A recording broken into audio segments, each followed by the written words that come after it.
All right. So last time you guys went. You guys had come back from the Mwangi Expanse. It got about a week's worth of rest, and then some friends of Master Bashir came in and essentially brought in a imp.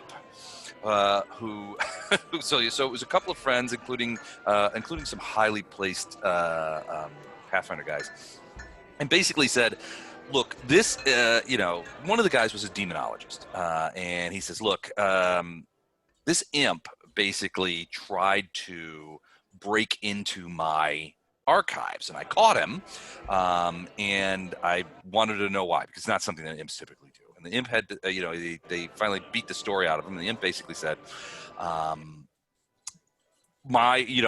imps are subject to various masters. There's no non-aligned ones, but for a lot of imps and lesser demons, their masters don't call on them all that often to do stuff. So there's a fair amount of freedom that happens. But when they do call, imps you have to jump to basically hop to it. So this imp basically says he got the call from his master, a guy named, I don't know. It's an odd name. Yes. Grazit Urmargith, powerful demon to whom he's bound all eternity. The voice of this Grazit came from somewhere within the temple of Cailen called Caiden's Hall here in Fear. Basically, you guys were asked, please go to this hall, check it out, see if you can find out what's going on, ask for High Priestess Saphira, and see what she knows. See why this imp would be directed by this demon, and this demon be in Caiden's hall. So you guys did that. You guys went down to the hall. As you can see, it's a rollicking good time. You guys got into you guys got in there. Lama actually joined the Church of Caiden, became a person. Bjorn, you engaged in an ale drinking contest with a dwarf who's also a follower of Caiden, so you are feeling a little under the weather right now.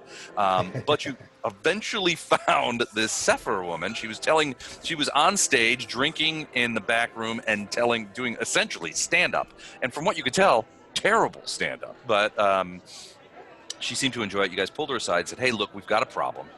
We need to talk to one of your guys, a guy named... One moment, please. Hold on.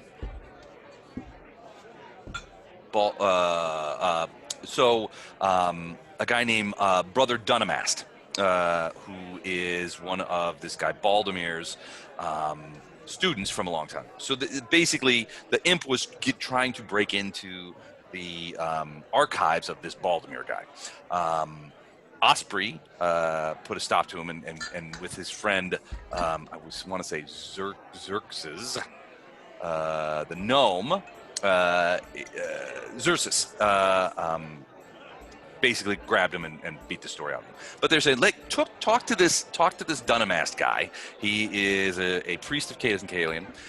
It will be at the temple. He may know why demons may want to get into this Baldamir's archive. So you guys went down there, asked, found Saphira, asked about Brother Dunamast. She says she hasn't seen him, but she could certainly send some people to go look for him. And you guys are sort of sitting in this area, and pretty soon it comes back.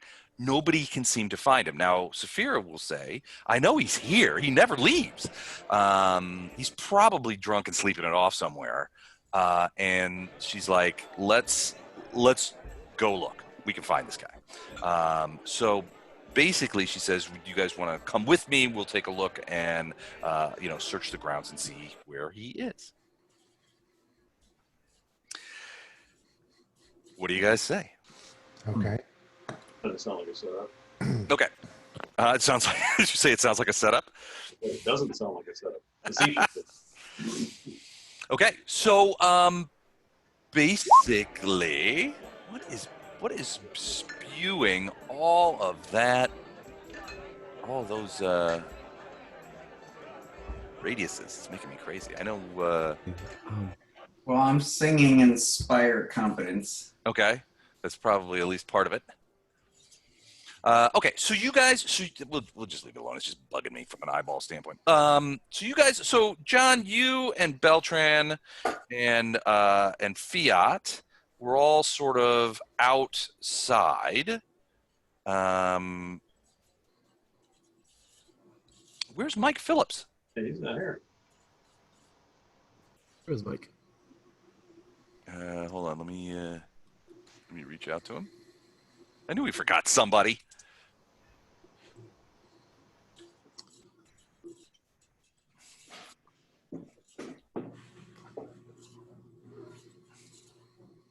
I can't spell dude. Okay. It was 3 different misspellings of dude in one type of thing. All right, so you guys are standing outside. Fiat, you're sort of in the outside. At this point, Saphira doesn't know that Fiat, Beltran, John, you guys are all sort of together with Bjorn and Lama. She's only been talking with Bjorn and Lama. You guys, they're the ones who found her in the other room. And it was, I believe, Bjorn who actually approached her, Saphira, and then brought her in. So she doesn't really know you guys are all together. But you did see some people kind of run out. And they kind of looked around and that kind of stuff. John, I know you got your eye on Beardy McBearderson over there, and over there where Phineas is doing his bardic thing, and everybody seems to be having a good time over there. You got your eye on that guy. He hasn't done anything crazy. He just continues to drink after drink like it's like he doesn't want to live. Give me a perception check, though.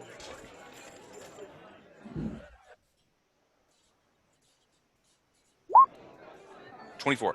One thing is you're looking over there. So you got your eye on the bearded guy, but as you look over there, you see Saphira comes out and tells a couple of her guys to, kind of hunt around, find brother. You heard her say, find brother Dunamast, and they go hunting around and that kind of stuff. When they get over here by this guy, he basically, you can't hear what they're saying because it's kind of loud in here, but he basically, you get the impression that he basically turns them away.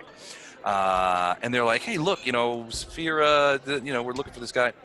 No can do. Whatever it is that he's doing, he is not letting anybody in there. Now, you remember when you were looking for Saphira, you talked to this guy, and he also said, she's not back there. Don't worry about it. I can't let you back there. And somebody asked him what's back there, and he said, it's the cask room. If we open this up to everybody, it'll be a madhouse, even more of a madhouse than it is right now. And so that seemed fine. But to not let people come in on Saphira's orders seems odd. Because it was just like one guy. It's not like the whole thing is open. It seems weird to you. So those 2 guys come back to Saphira and tell her something. Lama and Bjorn, you're sitting there and you hear basically these guys say, we can't find him anywhere. And she's like, what? You can't find him? What are you talking? He's probably sleeping it off. Go look again. So they go back out. A couple minutes go by. And it's like, can't find him. He's not here. And she's like, well, that's very, very odd because the man never leaves this place. I don't know where he would go. And certainly it's an odd time for him to be gone. So she's like, you 2 come with me and we'll go see if we can find him. Unless I'm going to intercept them as they start coming out, and I'm going to I'll introduce myself to Saphira and ask her what's going on with this guy, that he wouldn't let her people in while they were looking. And so you say and Bjorn, do you like, oh, this guy's with me, that kind of thing? Yeah. Okay. So you introduce John and Fiat to Saphira, and she hears your story and she's like, well, he should have let him in. I don't understand. That is weird. She's like, well, let's go find out. Let's go talk to him. So she goes rocking over there and sort of makes her way around the thing. Fiat and Bjorn, give me a perception check. Let's see. Hold on, buddy. I got 14 plus 2. Hold on. Sorry. Natty 20. Natty 20. So Saphira and John are making their way over there. Bjorn, you're still over there.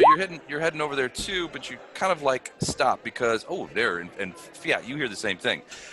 As you guys are sort of like getting over there, you see the first thing you notice, Chuck, is the guard that you were talking to, that you had the beer drinking contest with in the alley. He is standing next to the woman that Lama was talking with, and they are talking about something, and it's obvious that they're looking at Saphira. They're like sort of like that kind of thing. It seems out of place for them, but they're definitely watching John and Saphira go over there. John, as you go over there, Saphira goes up to the guy and is like, "Hey, they say that you're not letting them into the cask room so that we can take a look for Brother Dunamas. Is he in there?" And he goes, "Priestess Saphira, he's not in there." And then she's like, "Well, let me in." And you see him sort of like move over to block her, and she gets this shocked look on her face. She's like, "What are you doing? This is my temple. Now get out of the way right now." And he's like, John, you hear him say, "I can't do that. I can't do that." And he's stammering. He seems like he's fighting something within himself.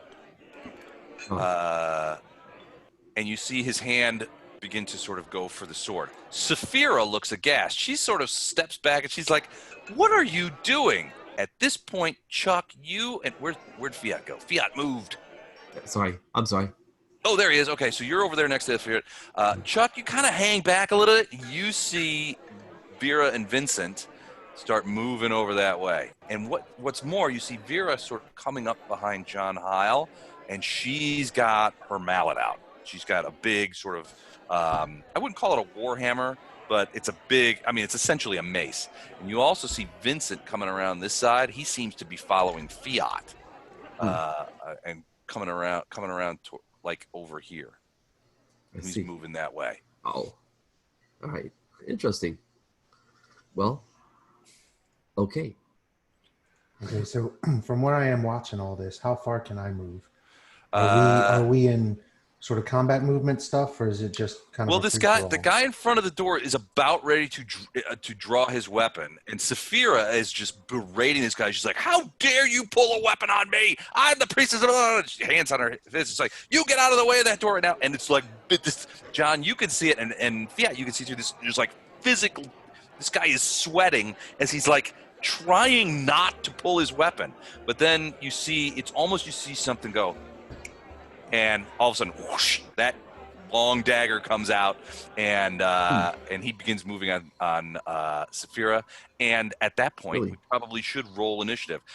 Chuck, I think Bjorn would have essentially a surprise round where, as you're watching, before we go into initiative, you can do something, whatever you want to do. Well, I was hoping to move sort of closer to what all that was going on. So who do I perceive as the bigger threat, Vera or Vincent? You just pounded about 70,000 beers back with Vincent. So probably, you don't know. Beers, everybody in here is drunk as hell. So from a warrior standpoint, Vincent. Then I'm going to move down here. I want to change my tune to inspire courage. Okay. So basically, go ahead. I was just going to say, can John Howe get a surprise action too? Because he's basically going to try to daze this guy. Once he realized he was not going to cooperate with her, he's going to cast a spell on him. Pretty much right. All right. And it's a 15 will save. Just daze. It'll knock him out for a round. So what kind of spell is it? It's called Daze. It's a cantrip. Oh, okay. DC 15 will save, assuming he's less than 4 hit dice, which he might not be. He is indeed less than 4 hit dice. So 15 will save. If he fails it, he's dazed for a round. He missed it. So he's like, so does daze make it so he can't see? No, it just basically means he can't do anything. He loses his next action. Gotcha. Okay, so he pulls that dagger, and he begins moving on Saphira. And John, you're just like, boom, you hit him with the cantrip, and he's like, stops, and he's like, kind of wobbly. And so he loses his round. Let's roll for a niche. Okay. Let me see.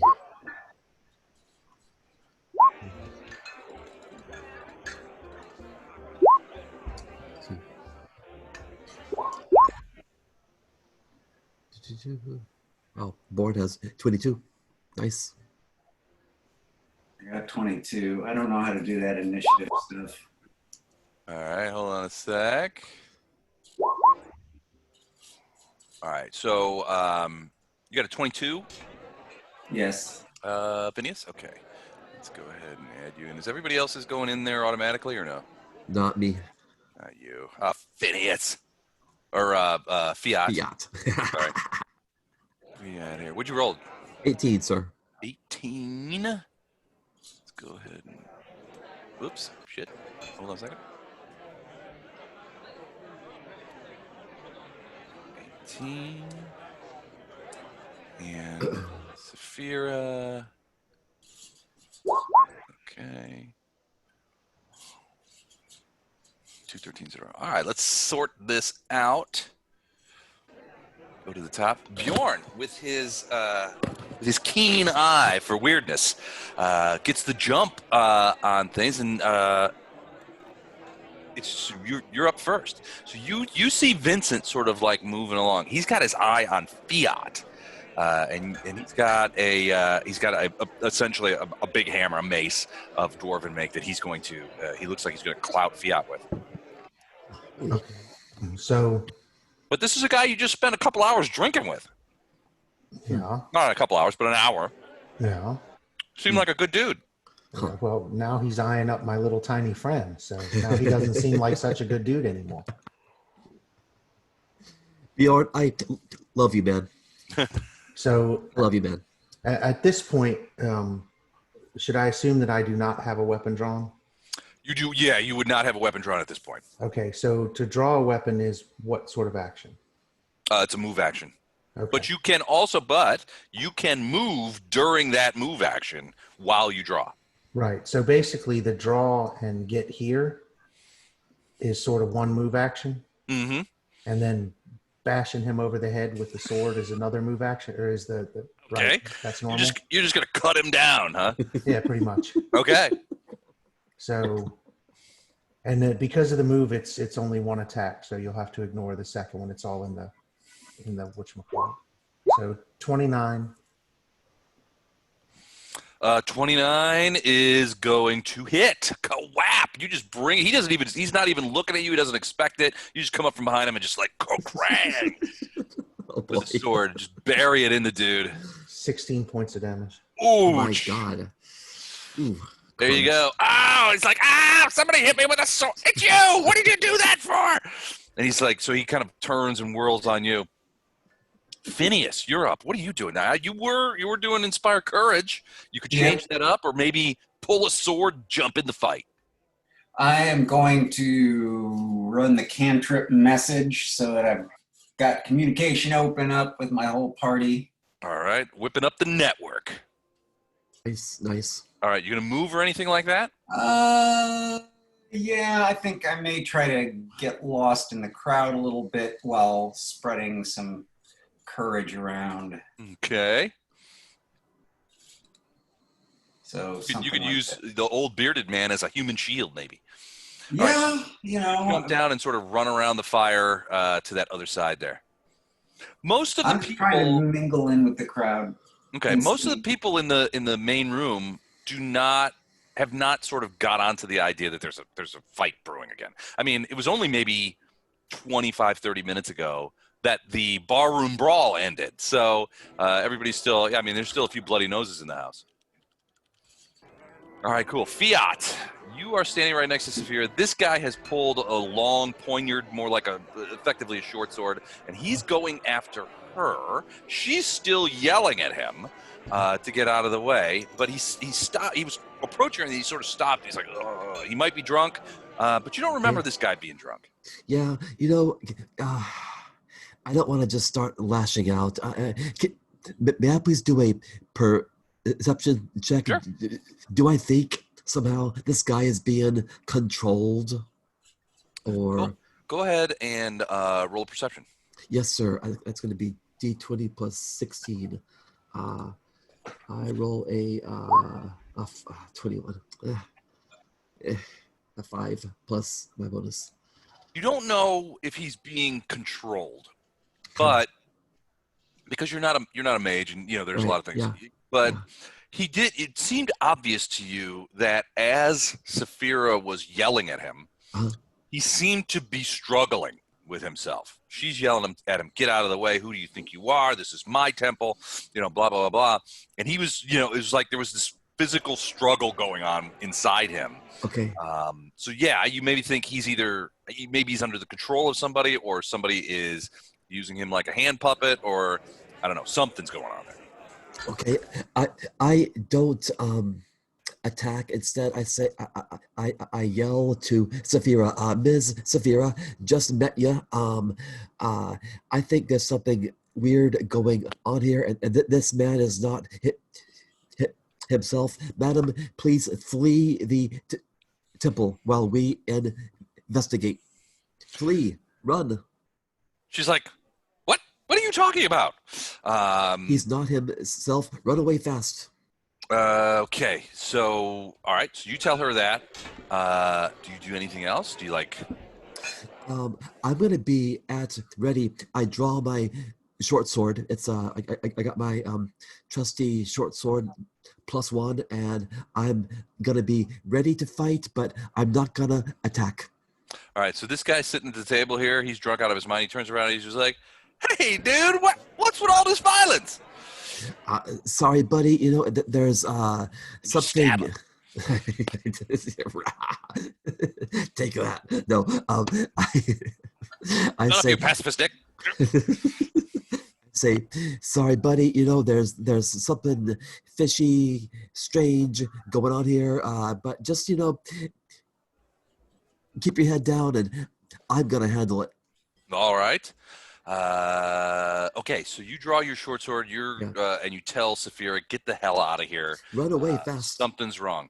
Vera comes running over here, and she's not paying attention to Heil, but she looks like she's going to bash Saphira on the head. So she Saphira, walks run. over there and comes to. Now, Heil, you get an attack of opportunity. She passes through the square. She just runs right by you, and you see her lifting that thing, and she's going to try and conk Saphira in the top of the head. True.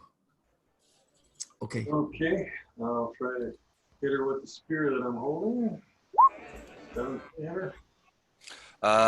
17 will miss. So it bounces off the boiled leather cuirass that she's wearing, and then she comes back with a clout on the head to Saphira. Saphira was looking at Fiat. Oh, and she was looking the wrong direction, and she gets bonked. She gets kabonked. Uh-oh. That's D6 plus 2. All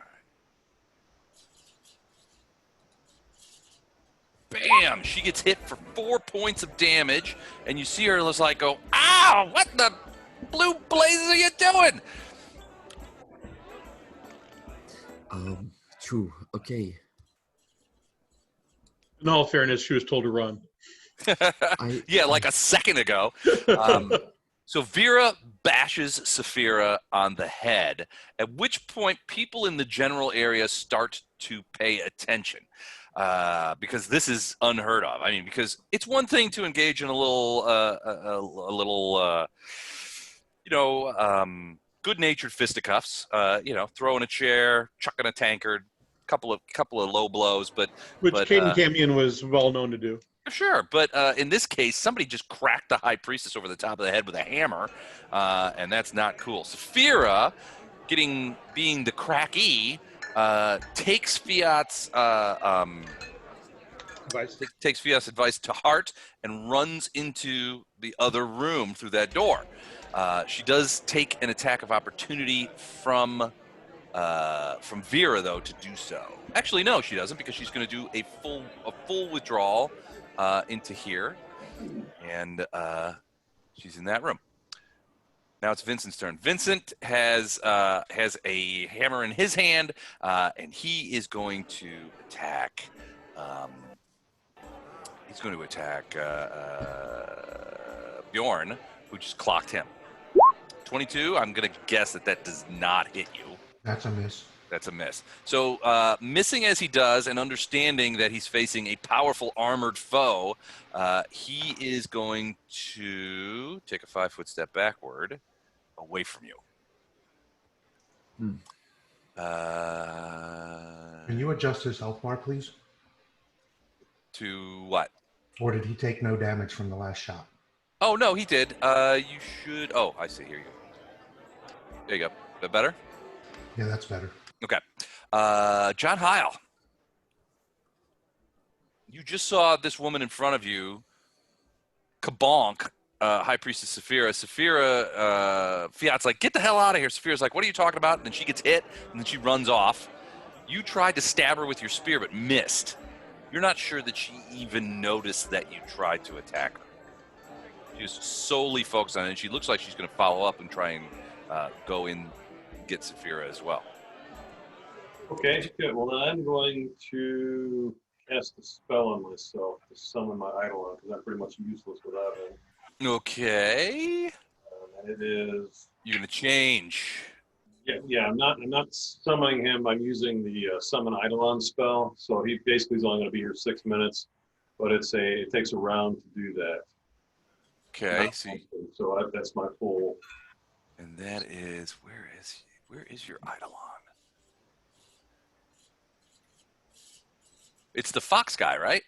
Yep. All right. Where fox? Yeah. Where is he? I have to find him. He's not in the thing. So it'll take me a minute to find him. But I will. This guy is now, so he comes out of his daze, because it's only one round, right? He comes out of his daze, looks around, sees Fiat. And Fiat, remind me, you talked with this guy before, right? Please point out the guy. I'm sorry. This guy right here. Yes, I did. All right, so he's coming at you. He's Really? going to take a step forward as he is sort of, his mind unclouds. He sees you. He's like, ah! And begins to attack you. Okay. He does not seem to be as tough. Hold on a second. But he does have a short sword, essentially, a rapier. Okay. That he uses pretty functionally. So let's go ahead and do that. I think it's maybe. All right. He has a rapier, so ignore mace. 14 hit you? My AC is 21. 21. Okay, so he misses you. He still seems a little bit kind of woozy from whatever from the dazedness he's had. So he misses you pretty handily. And Vera yells at him. She's like, "You fool! Get out of the way! Block the door!" Really? Yeah, Here it Bjorn, is. you're up. Huh. And he looks at her and he's like, "Oh," and starts backing away back towards the door. Okay, well, when Vincent did his 5-foot step, Mm-hmm. I would have used the feet step up. Okay. So now I'm right there, and excuse me, and then I'm going to do a full attack. Ooch. Okay. 18 and 15. Those will both miss. So he's putting up a good fight, and he's blocking in there. But you definitely get the impression that he does not necessarily want to fight you. So he's trying to sort of extricate himself from this situation. But you're putting the pressure on him, so that's hard. Phineas, what are you doing? So you're on the other side. You've sort of found a nice cluster of people. You see Bjorn and this dwarf that he was drinking with a half an hour ago, now fighting with weapons. You also saw that other one, the woman that was talking with Lama, hit the Saphira. You're not sure what's going on, but you could give me a perception check. Okay.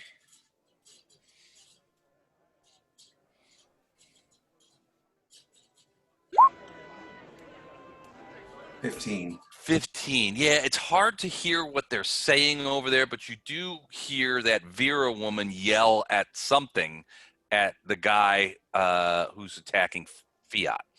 By the way, how much does Inspire Courage give to attack rolls? 2. 2. Okay, so Bjorn, the 18 that you rolled, does that include the 2 for Inspire Courage?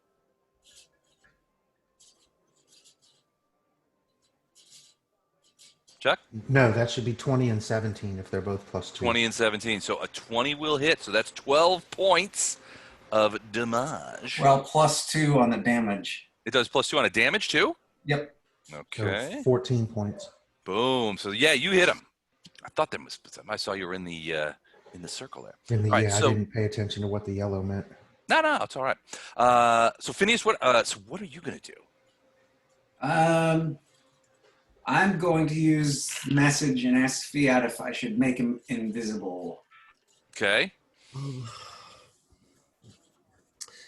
Yes, please. Can't hurt. Okay, I make Fiat invisible. All right. Thank you. So can you do that from where you are, or do you have to go and touch him? I do? I think so. All right, so it's invisibility, right? That's the spell. You or a creature or object, personal or touch. Yeah, you do have to touch him. Oh, okay. You haven't done anything, so you still have a move. Okay. And honestly, I think you could probably let's look here. How would you get past there? Because there's tables there. Jump on the table. You could do that. I mean, well, you could go to here. That's 10. 3, 4, 5, 6. Yeah, you could get to, if you went around the table, you could get to like here, and that would be within striking distance. Okay. And I'll do. Whoop. So it's like you kind of go up to here, and then over past these guys, and then up to here. So it would be, you would land right at that circle, that square right there. Okay. And that would be close enough, I think. Okay.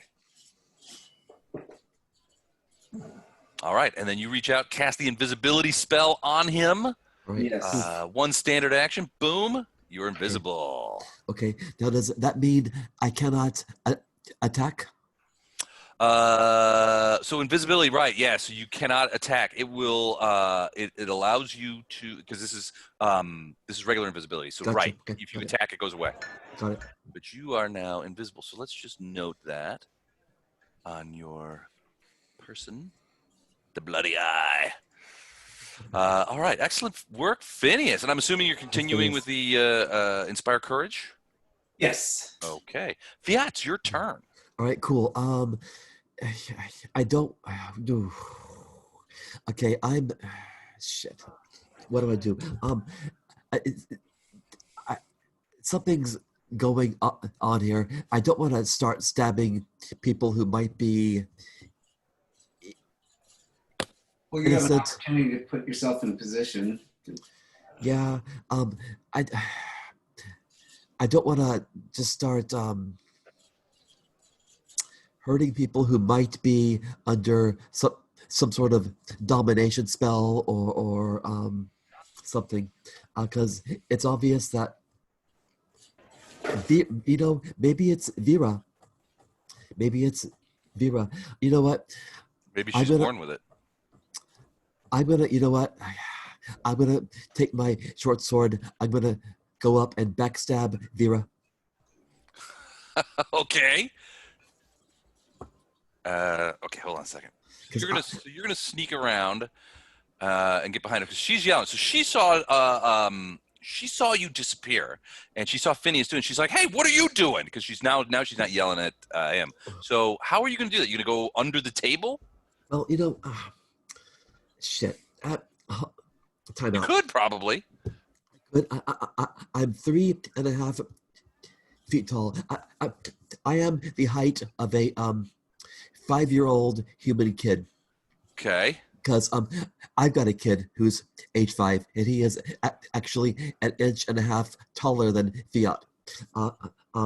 So Fiat could go under a table. But wait, I don't want to stab her God. Come on, you do. I know you do. Can I do I don't have these tools or skills needed to figure out if people are being dominated or mind controlled. Fiat is essentially a good guy. He doesn't want to just stab people. He's chaotic good, sure, but he's still good. Can I do a perception check on Vera? Is she being dominated? Do her movements look I don't know, jerky? Does she seem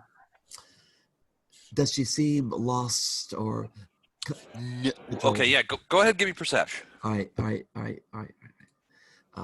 Plus And Don, you got to teach me how to do that invisible whole thing with that you did for 29. 29. She does not look at all. She has none of the. So the guy that was in front of the door, he looked like he was struggling against some sort of compulsion. Okay. Vera doesn't look like that at all. She looks like she knows what she's about. Okay, then I have used some of my time wisely, I hope, to do a candid assessment of my target. Since Phineas has made me invisible, I'm gonna dive under a table. I'm gonna try to set myself up behind Vera, and then I'm gonna stick her through the All right, liver. gotcha. Okay, so you're gonna go under the table. Yes, sir. To kind of 1, 2, 3. I like that he's picked 4, a specific 5. Right. So, Yes, sir. so you're gonna move to right there, and basically you're gonna go like in kind of like this direction. Hold on a second. The way I'm envisioning this is, God dang it, I got too much crap. So you're gonna go kind of like through here, Yes, get sir. under the table there, Yeah. go up to here, Yeah. right, and Yeah, then right. Yeah. and then to here to get behind Vera. Yes. Which and will be, that will be more. You have more than enough of movement rate. okay. So am I now here? Yep. Okay. Do I have enough time to stab her? You do. You did 1 movement rate. Now you can you get 1 attack. Now this will Right. invalidate your invisibility. You will become visible. That's the cost of doing business. Gotcha. Okay. So, Cool. So backstab. Now I got a short sword Mm-hmm. +1, and my attack on that is I'm not sure. +11. It says. Okay. But with backstab, is there more or? Well, no, it's damage. You don't get. You Okay. You get the sneak attack damage, and I believe at your level you would get a bunch of sneak attack damage. Okay, so I roll a D20 plus 11, and let me see. Okay. Actually, you got inspire courage going. Oh, That's right. 13. plus 13. Thank you. Okay, cool. D20 plus 13 coming up. Let me just type that in. 1, 3, and roll 20. Natty 20. Natural 20. Yes, sir. Oh, all right. Confirm. That's going to crit. It's potential crit. Go ahead and see if you can confirm that thing. Roll it again. 19. 32. Yep. That is a confirmed crit. So you do weapon damage. You do sneak attack damage. Do you want the chart? I just want to do as much as I can. Okay. So for a short sword, I think it's just double. You just get double I damage. would say You go don't for wanna the chart. wait, what? I'm sorry. What's the chart? I'm sorry. So what I do the critical hit thing, and it just so it's I use something called laying waste, and basically when you do a critical, I put it and it tells like broke a bone, stabbed in the face, that kind of thing. Oh, okay. I really, sorry to say it. I'm actually just trying to remove her from the scene. So I don't want to get fancy. I just want to jab her through a vital organ, and that's it. So, can I don't know, can I skewer her liver or I don't know, something bad? I don't know, Sure. her lungs. I I mean, don't know. it depends. So go ahead. So go ahead and roll the damage, and remember Okay. to include your sneak attack damage, which is 3d6 extra or something like that. Okay. Go ahead and spoon her. Huh? Go ahead and spoon her. Okay. So my Death by soup spoon. so my short sword is that D4? Oh wait. Okay. So I just did the chart. Yes, sir. So what came up was feeble parry. Target suffers max damage and is disarmed of one held item of attacker's choice, and the object is thrown d6 squares in a random direction. Great. I'm gonna disarm her while stabbing her. So my short sword is D4, I think. Plus Is that 1. right? Okay, so think so. 5, and then what is the sneak attack damage for a rogue of your what level are you? I'm a rogue 5, so Okay. It could I'm be sorry. 2d. I think it's 2d6. Okay. So Let's check. 5, 3d6. So you just got 3d6. So that's 18. So you don't have to roll it. It's max Right. damage. okay, so it's D4 plus 1. Yeah, but Okay. you don't have to roll it. It's max Oh, damage. So you get oh, 5 points for the weapon damage, and then Gotcha. 18 for the sneak attack damage. You are now visible, but you've done 23 points of damage to her and disarmed her. Great. So there's the Good. 23. Go ahead and let me see if I. Yeah, let's. Wait, she's still I got you. alive? She's still alive. I'm losing my touch. But her, so roll a d8 and a d6. D8 for direction, d6 for distance to show where her weapon goes. You just sort of like, all right, so that's the d8, 3, 1, 2, Yes, 3. sir. So that makes sense. It's heading in that direction. 1. 1. So her hammer, and she's using a hammer, Okay. lands right about here. I don't know how to draw a hammer. Hold on a Gotcha. second. I'm worried my hammer's going to look like a penis. There you go. There it is. Tried to avoid it from too much penis reminiscence there. Okay, so Wonderful cool. hammer. Her hammer's on the ground, but it's not very far away from her. Wonderful. It's Vera's turn, and she is going to. She's shocked at the appearance of you behind her, but understands what happened. She reaches down. She's going to grab her weapon, which is going to provoke attacks of opportunity from both of you. But she's going to make a single attack against Fiat. So go ahead and take your attacks of opportunity out. Yeah.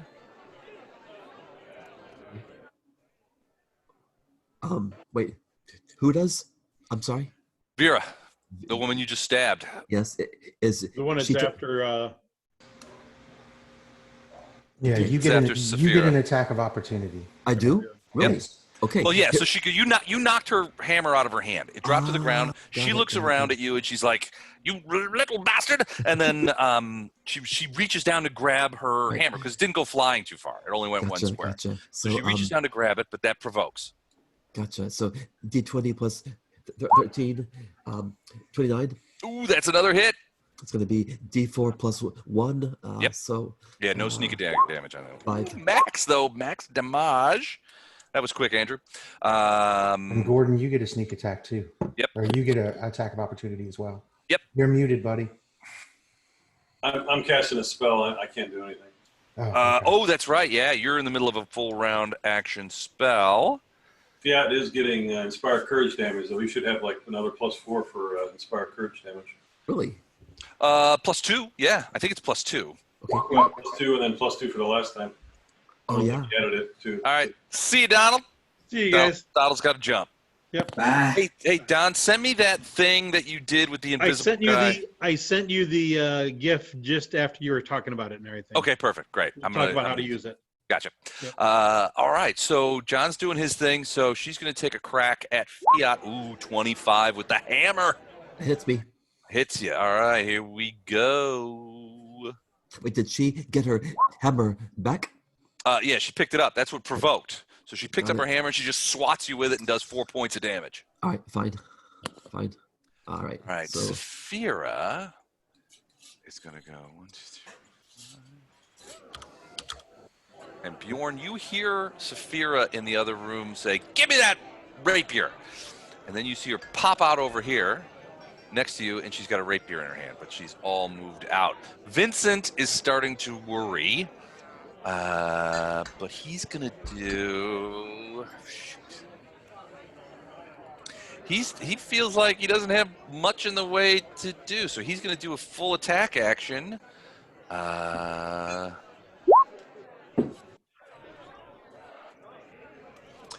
And the rapier strike is, or well, in this case, it's. Oop, I did the wrong one. Hold on a second. Ignore that. Here we go. 14. Oh, no kabonk damage then. All right, so he is also going to. He's going to move away this way. And because he's going to move away at full movement action, he's going to provoke. So go ahead and take an attack of opportunity. Just the first one. Yep. Ooh, potential fumble. Just so you know, his AC is 20. No fumble. All right, it is a miss, but he does squirt away. And Phineas, you see him sort of like hustling next to you as you are sitting there cranking out the jams. John Heil, you are up. I need to find your icon for Rister. Not Rister. Yeah, Rister. Or I'm sorry, John Heil. Where is that thing? I got it right here somewhere. I'm going to pop it in. Where are you? Where are you? Where are you? There you are. I'm going to put it in here, and then I've got to give you... Mike? Miguel! hey, Jennifer, you guys both need to roll initiative. Jennifer and Mike were in combat. Oh, okay. hey, Mike, how's it going? Well, show up just a few minutes late. You guys jump into combat without me.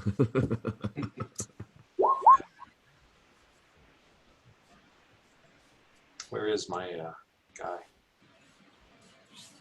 There I am. Lama had her head down on the table, but now she wakes up. She's like, Emma's where here. are all my friends? All right, so... I finally get her woken up. All right, Rister, or I'm sorry, it's John. I don't know why I keep saying that. Can you? You have? Is it 40 hit points? How many hit points does it have? It says 130. I have to check into that though. I think it's more like 100 with the because it's supposed to be the Eidolon plus John Heil's hit points. Okay. There's something wrong with this laptop. But let me hang on. Let me find it. It's All right, I'm going to put 66 plus 40, so 106 is what it should be. 106. Okay. Not sure why it's saying 140. There might be something boosting that, but I haven't found it yet. So. All right. There you go. Okay, you should be able to move it around.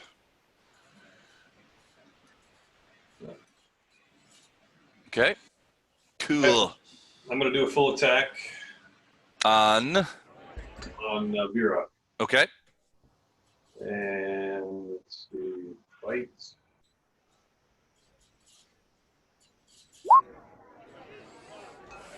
Hit. 32. Yeah, that is definitely a hit. She was kabonking Fiat and wasn't looking at you. Now she's like, ah, dog. So 19, 5 bleed damage, and 5 acid damage. Okay, so total is 29, and 5 bleed. That's 5 bleed. Is that persistent bleed? Yes. Okay, so she is torn up. She staggers backward against this table. Her hammer is sort of down. She's bleeding profusely from a couple of different places. And she leans over to that guy and she says, "Get back by the door. Don't let them in." And he runs back over there to that spot. Kyle raises his claw and says, "Do you surrender?" To whom? To Vera. Never. Screw you, dog man. Dog man. 22 hitter. Yeah, 22 does, and that will basically cut her to ribbons. She falls slowly against the table as she's pretty effectively eviscerated and drops to the ground. Vincent sees this and is like, "No, Vera!" And he's looking at you, and you see him turn around, and he has that hammer out, and he's gonna run at John Heil, frankly, on his turn. Now, Jennifer, did you roll an initiative? She hasn't yet. Yeah, Okay. I got my initiative in there. It's Yeah, it's on the list. I'll roll Oh, okay. more or less. I got it on. Yeah, well, she's probably got eight. Lama rolls 7. All right, here we go. It's resort. All right, Bjorn, you have Saphira. Saphira's got one hand. She smacks your metal shoulder and says, "I don't know what's up here, but let's get him." So charge Okay. gives me plus what to hit +2 to hit, and Yep. minus. and it takes 2 away from your AC for the next round. Okay, so +2 to hit, -2 to AC, and I get just one attack, right? Correct. Correct. Okay, so 24 to hit. That'll hit 26 to hit. So That'll hit. 19 points of damage. 19 points of damage. Kabam! Ah! You slash at him again, even though he was heading over there to avenge Vera. You're not finished with me yet, punk. All right. So is that, are you gonna do anything else? You moved and you attacked, so I think that's probably it. Yeah, no, that was the charge and attack. So Beltran, you're on the other side. Lama is in a stupor from all the liquor. I finally wake her up But she and seems say you're missing fighting. That's probably what did it. I was there for an hour trying to wake her up, and finally I was like, "Ooh, there's a fight going on." And Lama come too. I was like, "What? Huh?" So okay, when we played last, there was no combat going on, so I'm not sure how we went from just walking around a bar to fighting. So Yeah, I went around threatening a bunch of people. It just happened. Fiat did it. No, so you guys, so Bjorn and Lama were talking to Saphira, who is the high priestess here.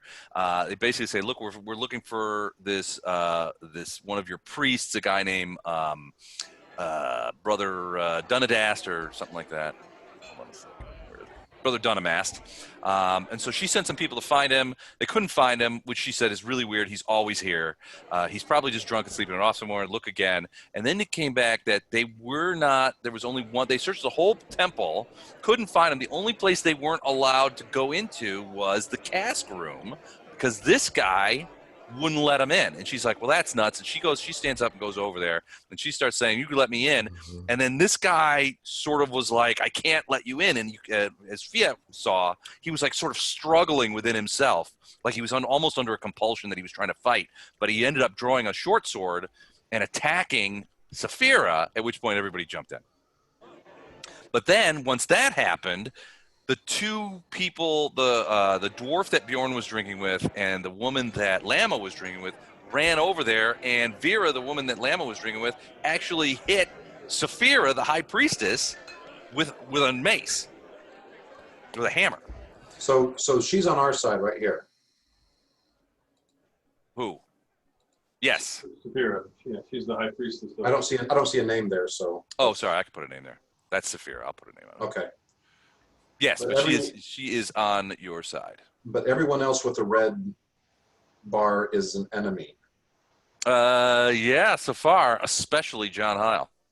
Well, yeah, he's always pretty much been that way. But yeah, no, everybody else. I mean, this fight has only been going on for about 12 seconds. So, the people who are in here, who only 45 minutes ago were in a barroom brawl, are now starting to notice. You know, like I said before, it's one thing to throw a tankard at somebody; it's quite another to slash them with a sword, and that's unusual. How about when they start seeing lots of arrows fly through the air and bumping into people? This is going to be great. This guy continues to drink and laugh uproariously at the proceedings, regardless of who is doing it. All right, so that's basically the situation. They were looking for this Dunamask guy. They can't find him. Saphira's like, "That's weird." They won't let her into her own cask room, at which point fisticuffs break out. Okay. And everyone else doesn't have a bar seems to be uninterested, or at least not interested in taking a side. They're interested, but they're not getting involved. I mean, if you were in a bar and A fight broke out, they're just kind of watching right now. yeah, they're staying out of the way. Okay. Somewhat. I mean, it's only been going on for like 10 seconds. So is this elevated right here? No, it's actually the opposite of elevated. It's more of a fire pit. Yeah, it's not a deep pit, but it is somewhat sunk into the ground. And there's a fire in it. So 30 gets me to right there. Okay. You pass by the bearded guy who he's laughing uproariously. He seems completely obliterated from alcohol. And as you walk by, he smacks you on your ass. Well, I'm used to getting that. I've got a clear shot at this guy, right? With precise shot. There's no one in the way. Well, there's that one guy. There's a table in the way, but that's what, 3 foot tall? You're good. Okay. All right. I'm gonna just a single arrow at him. Okay. 31. That's a hit. 7 points. Mm-hmm. Not enough to kill him, but enough to piss him off.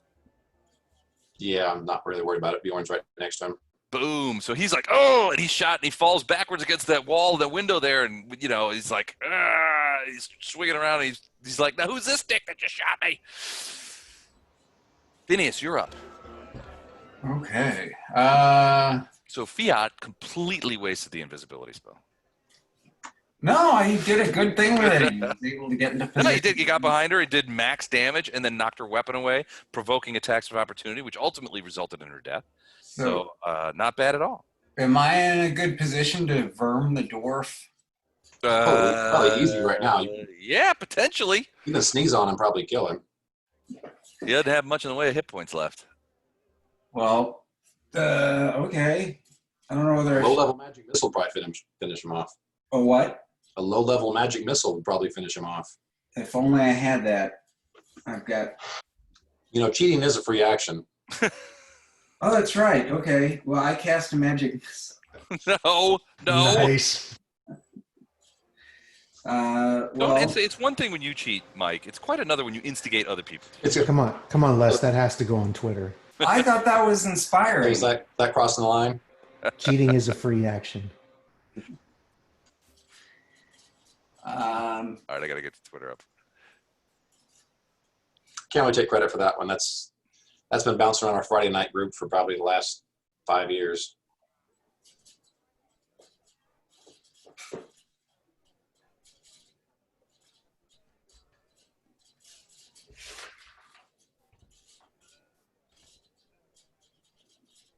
Hold on.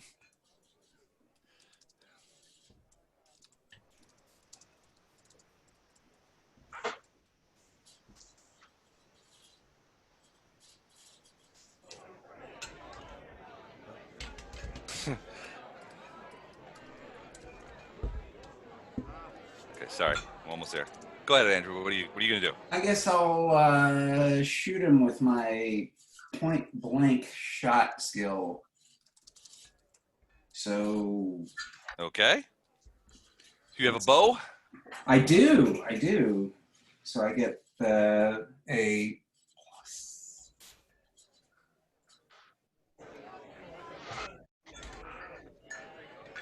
Okay. 24. 24 is a hit.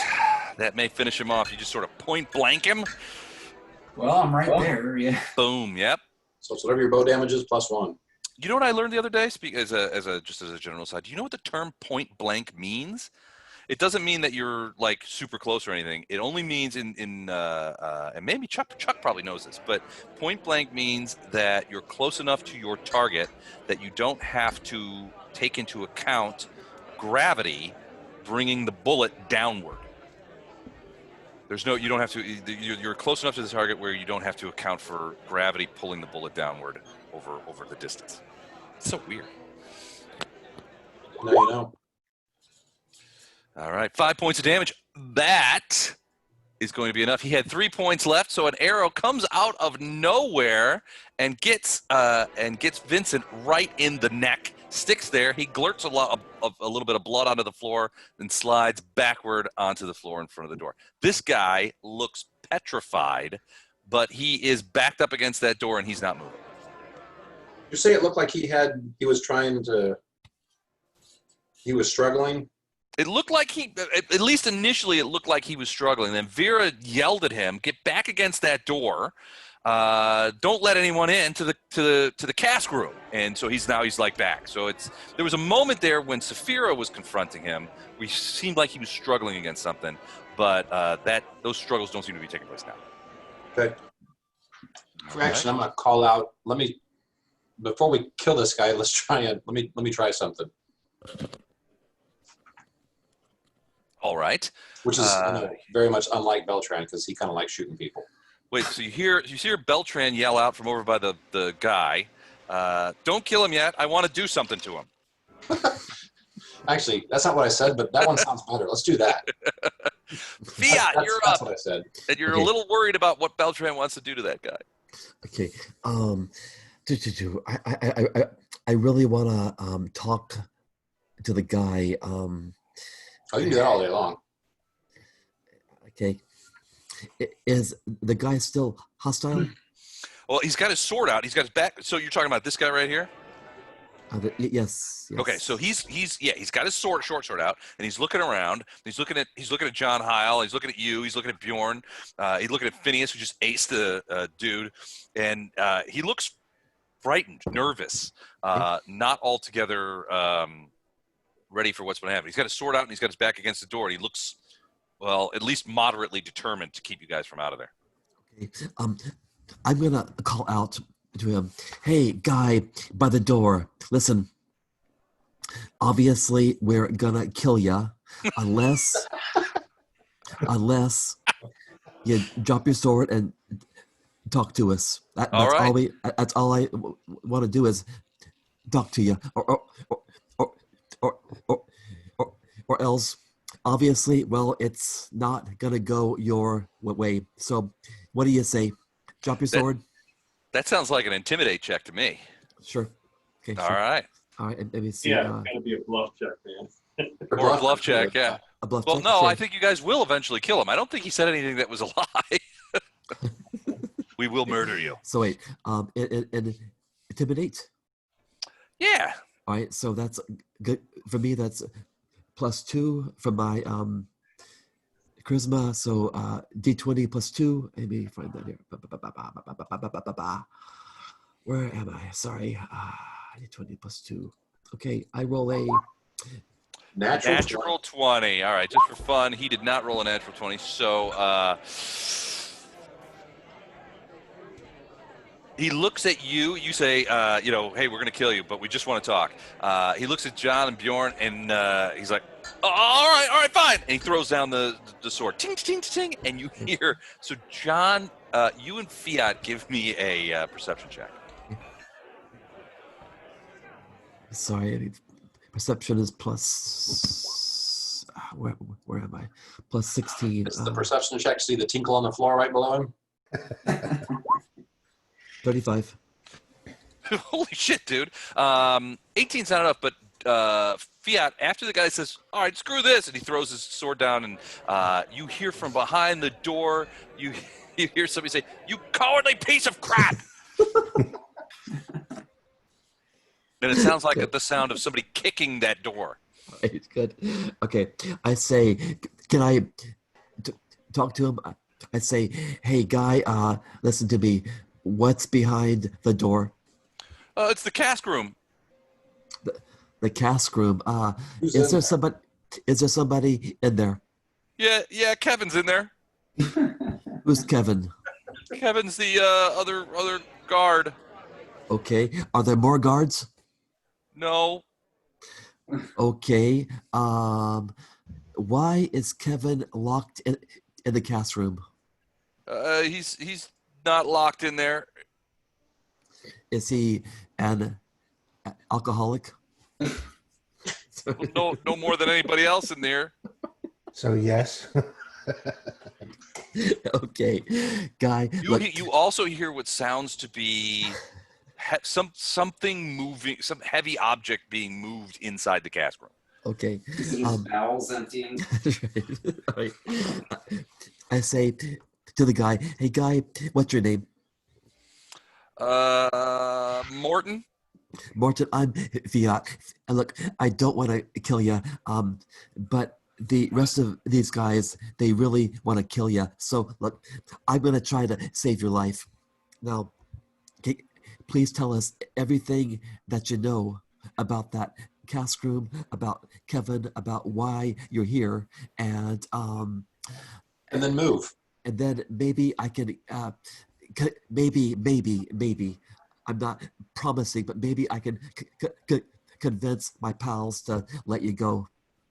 He looks at you, and even though he doesn't have his sword in me, he says, I can't let you in. I can't let you in. Why not? Because I can't.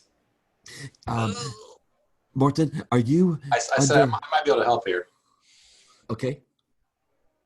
when it's my turn. Okay. Okay, cool. You know, I got a friend here who maybe can help you.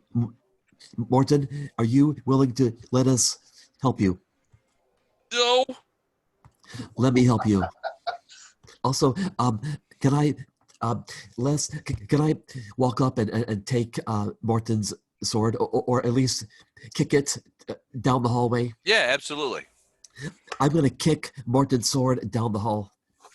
Okay, so you're gonna go over. So his sword is like. So I drew it there. So I'm assuming Yeah. you go over there and like kick it in the corner or something. I'm gonna kick it south as far as I can. All right. So as you so you do that. Go ahead and go ahead and I don't know. Give me a strength check. Sure. My strength is 10. You know. All right. So just straight up 20. Roll 20. Yes, sir. 20 dice. Coming up. Is that a long sword? Short sword. Okay. A 10. A 10. So yeah, you boot it, and it moves a couple of feet down the way a little bit. Okay, It's fine. not a huge boot, but it is You see it farther spin away. as it slides down, and then it comes and taps Bjorn's foot. Okay. And he just looks down at you, just shaking his head. All right. Maybe Bjorn can step on the sword or kick it down the hallway. Something, you know. I don't want Morton to hurt himself. Morton, I got a colleague here who maybe can help you. I could tell you're under duress, and look, guy, I want you to just hold still, all right? And Phineas, With the bow back there, he'll help you. Phineas, what you got for my friend The here, guy with Morton? the bow. Yeah, he'll help you. He'll help you right out of your mortal coil. All right. So you do that, and at that point, you when you turn around to kick the sword, you see Saphira coming up. She sort of elbows Bjorn out of the way, and she comes around you, and she's got a rapier in her hand. She goes right up to this guy, but she doesn't hit him with the rapier. She smacks him with her other hand, just like whap! Snap out of it, Morton! You idiot! Why can't you let him in? Get out of the way! She's pushing him, and he's kind of like. He's not attacking her, but he's like trying to stay in position in front of the door. And she's like a little, she's not very big. She's this half elven woman. He's a fairly substantive human. So she's having sort of trouble muscling out of the way because he's fighting. He's not fighting her. He's fighting to sort of maintain his position, which is weird. And then behind the door, you hear like thump, thump, thump. Of something big being moved, and it sounds like something just got pushed against the door. John Heil. So you see this brouhaha developing between Saphira and the guy. The guy seems genuinely frightened's the wrong word, but he seems out of sorts. He's desperately trying to stay standing. It's like he's being dominated. A little, yeah. Yeah. What do you do, You mentioned John? Doris, like Dimension door isn't like teleport. You can go places you haven't seen. Is that true? I believe. As long as you can say direction and distance, but you don't know what you're going to end up in, and if you end up in trying to share a space with someone, it can damage, it can hurt you. Yeah, it can ploop you out. But yeah, you could say, hey, I want to, go 15 feet beyond that wall, even though you've never been in there. And yeah, if there's nothing 15 feet beyond that wall, you appear right there. Mm-hmm. But if there's something there, then you take damage, you get shunted somewhere else. 100 feet. D6 point of damage. Okay. It should say in the spell. Yeah, it does. I got it. All right. Unless I'm going to try to use Dimension Door since I have it, and I'm going to try to go right to that area right there. About, Okay. So how far past the door do you want to go into the room? like 8 feet. 8 feet. Okay. All right. We can do that. All right. So you cast Dimension Door, and you end up right there. And I moved the Eidolon. Was that wrong? Nope. Okay. And I got to give you some light. So I need a reflex save. Okay.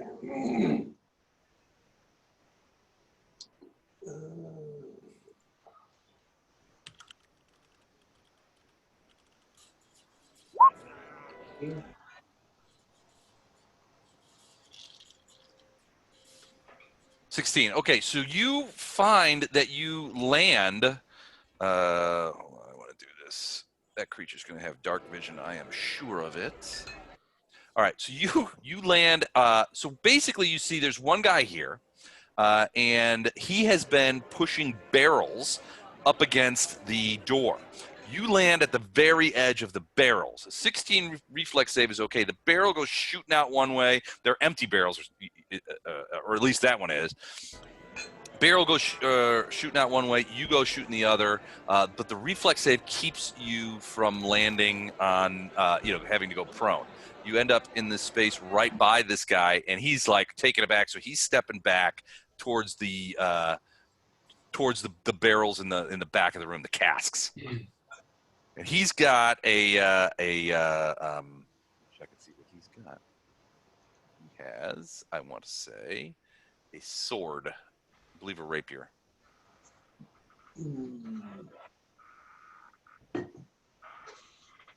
No, he has a heavy mace, a big ball mace in his hand. Okay. That was a standard action, so I still have a move action. I am going to go in front of those stairs right there. Okay.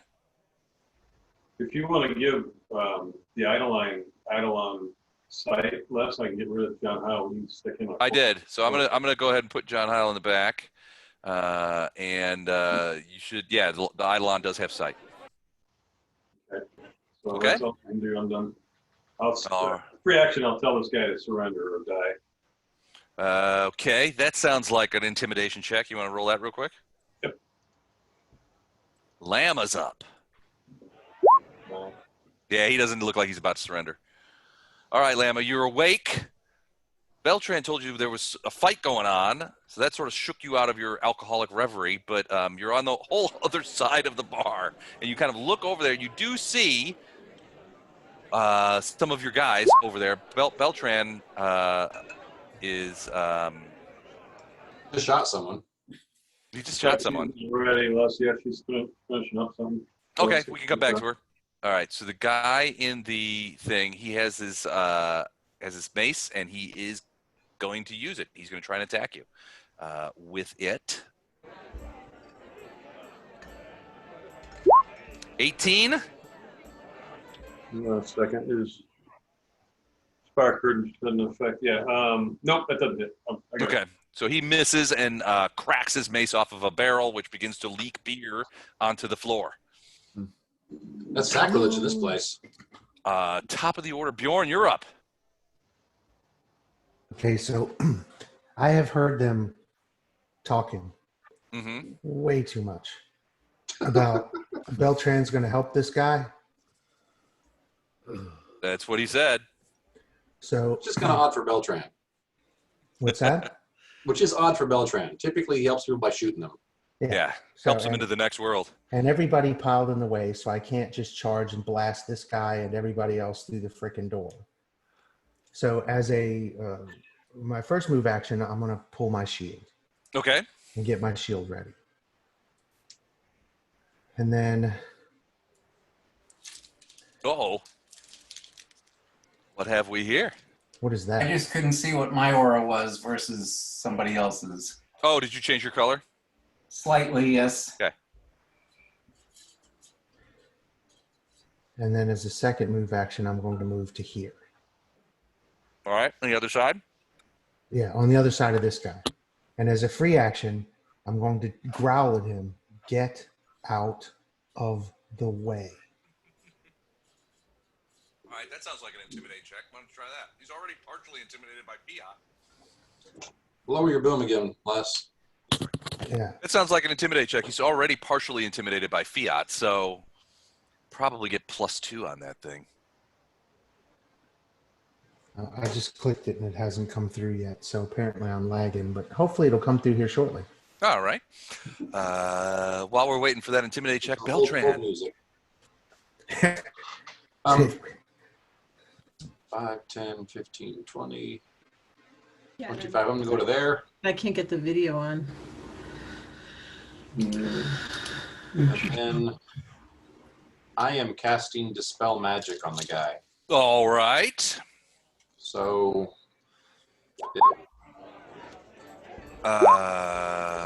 27. That is going to work. So you see, when you hit this guy with the spell, you see his eyes just sort of flutter, and he looks around.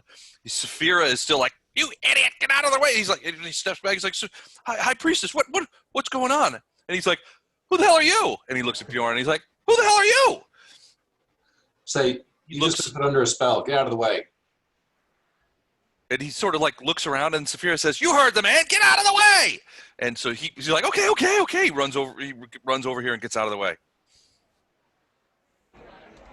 And I'll ask him, I'll say, do you remember anything about who cast the spell on you that was making you bar entry from us to there? I don't remember anybody casting a spell on me. Why were you keeping us from getting it? Why were you keeping us from getting in there? Oh, well, that's my job. I'm supposed to guard the cast room and keep people out from there. Otherwise, they'll drink it dry. How come you weren't letting her in? I'll point to the. I don't know. You mean the high priestess? She should. And he's you get the impression he just does not know why that he was doing so. He seems flummoxed that he would even consider doing something like that. I tell him you're welcome for saving your life, and then I tell Bjorn, I'm right behind you. I'm glad we didn't kill him. There's still time. There's still time. Yeah, I still have a move action to get to him. All right. That being the case, Phineas, you see all this. This guy, Beltran, looks like he dispelled magic on the guy. The guy had been somehow compulsed, but it seems to be over now. He's gotten out of the way of the door. That door is locked, however. Okay. So, let me check something real quick.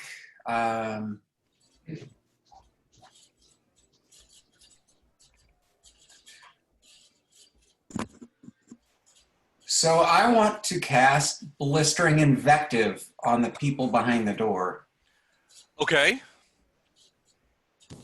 What does that do? Well, so it after they have to save against my intimidate.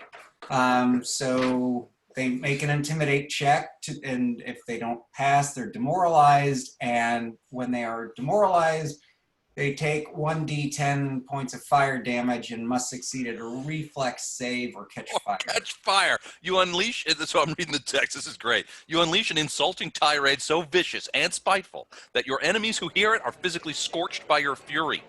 Yes. You cast the spell, make an intimidate check to demoralize each enemy within 30 feet. Enemies that are demoralized take D10 fire damage and must succeed at a reflex save or actually catch on fire. Wow. Okay, cool. So you let him have it. So Phineas is standing up on a chair and he's like, "You behind the door," and he unleashes this absolutely scathing series of epithets, threats, and curse words, and everybody around you is just like, "Damn." Even you, Bjorn, you're just like, "Shit, you killed that man." He's talking about his mother. He's talking about his sisters. He says what he's gonna do to him. I mean, it's brutal. So do your intimidate check. Okay. Even John Oh, Hiles, I like, do the intimidate check, or they do it? you do it. Okay.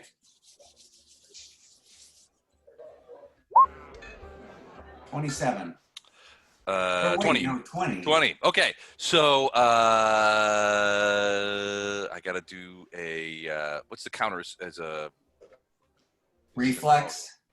Well, sense motive against the intimidate, so did not make it. All right, so D10 fire damage. Now he has to do a reflex save. Hold on, I gotta check what that is. 2. It's 2. And what's the DC on that reflex save? Oh, shit. It doesn't matter. He rolled a 10. It doesn't. It's gonna be more than 10. Yeah. It's, well, let's see. It is 17. Okay.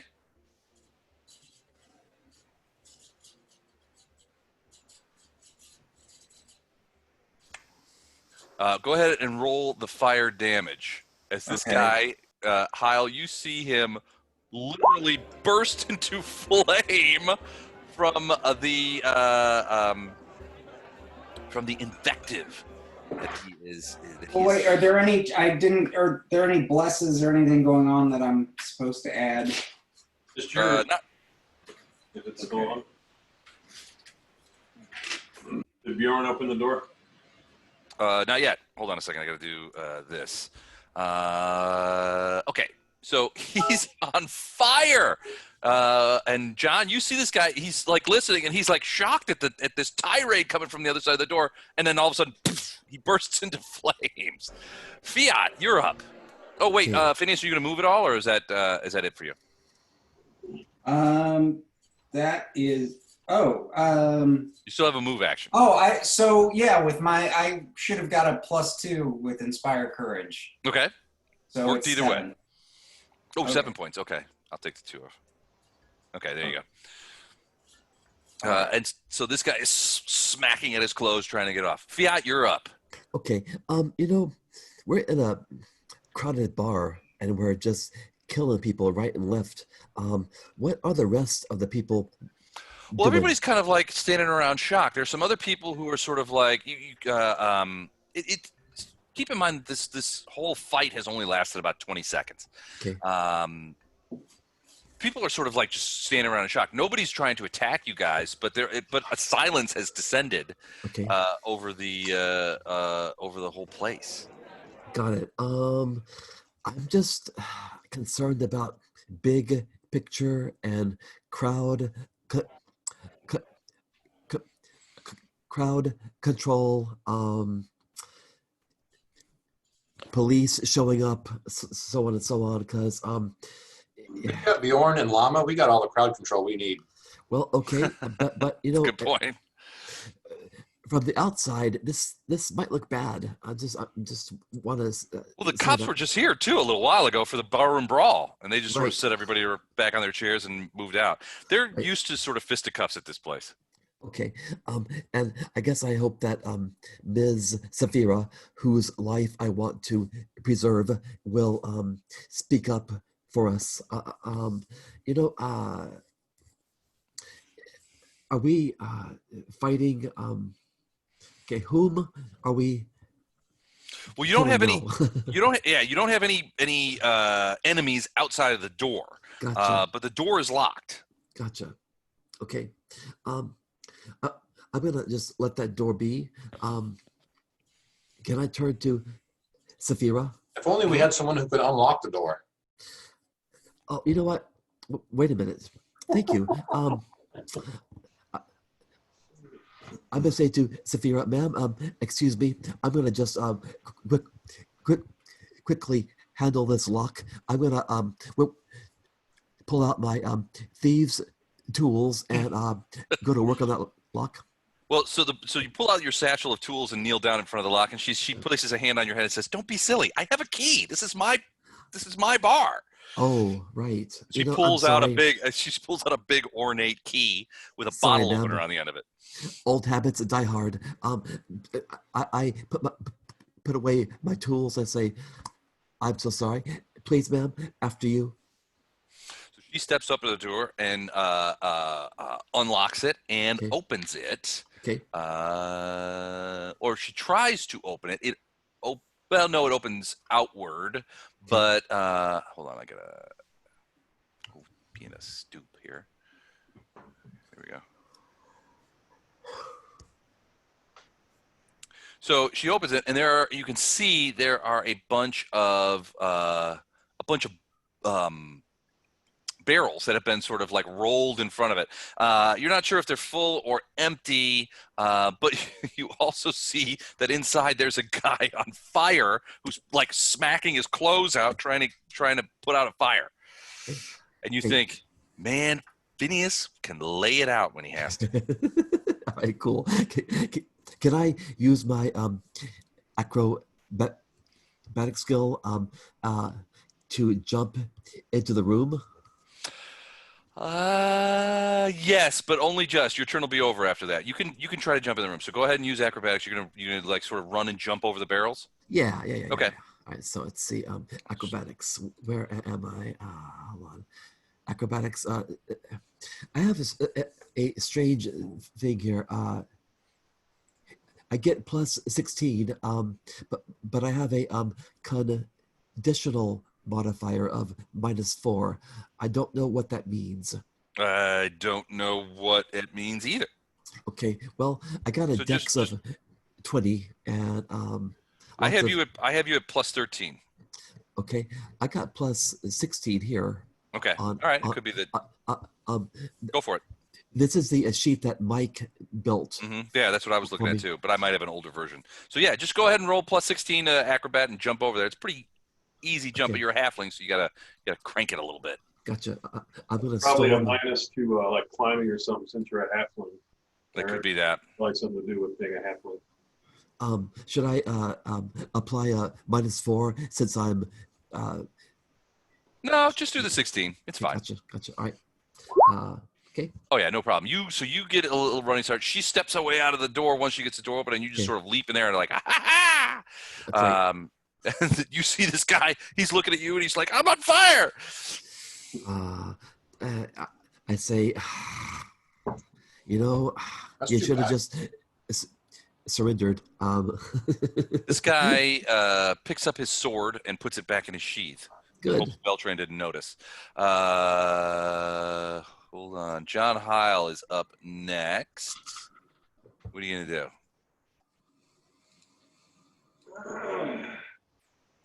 Last chance to surrender for this guy? Is He doesn't seem to be.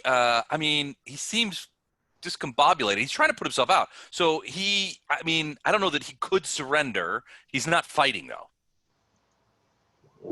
Oh, attacking once. Okay, that's a hit.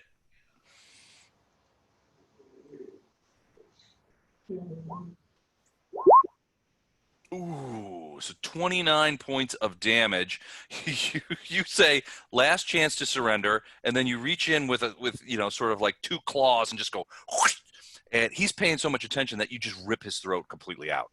And he drops to the ground, gouting blood and burning from the acid claws.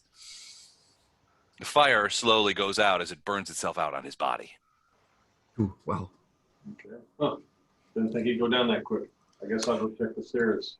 29 hit points is thing. So the stairs go down into a small. It's a small cellar that has shelves and stuff in there. Saphira comes in here and goes, "Oh, Kevin, what did you do?" And pushes the things out of the way. you don't see any indication as to why these guys might have been so cranked about not letting you guys in. I mean, there's nothing in the cellar that you could see. There's a bunch of barrels and stuff around here, but other than that, you don't really see anything. There's no obvious What's reason. downstairs? It's a small 10 by 10 root cellar. It's got shelves in it. It's like wines and stuff like that are kept there. But it's very small, and there's no place to hide. The shelves are see-through. There's nothing in there except for some wines and stuff like that. So let's go check it out. Well, I don't actually have a map for it. No secret doors anywhere else? 28? 28. So you're looking around for secret doors. You don't find any secret doors, but you do find something interesting. Stuffed behind a big barrel in the corner is a person. They're unconscious. They don't seem hurt, but the impression is that you don't get the impression that they could have crawled back there. It's like they were placed back there. Saphira says out, she's like, Mr. Heil, what have you found? And she steps forward over here. She was looking down at Kevin. Is this the guy we were looking for? That's Brother Dunamast. What is he doing in here? And why would they try to keep us from him? I don't understand. And she goes over to him and she's sort of like, oh, he's been drinking again. But she's like, something else wrong with him. He smells like grog, and she slaps him a couple times, but she cannot seem to wake him. He appears to be severely drunk. Interesting.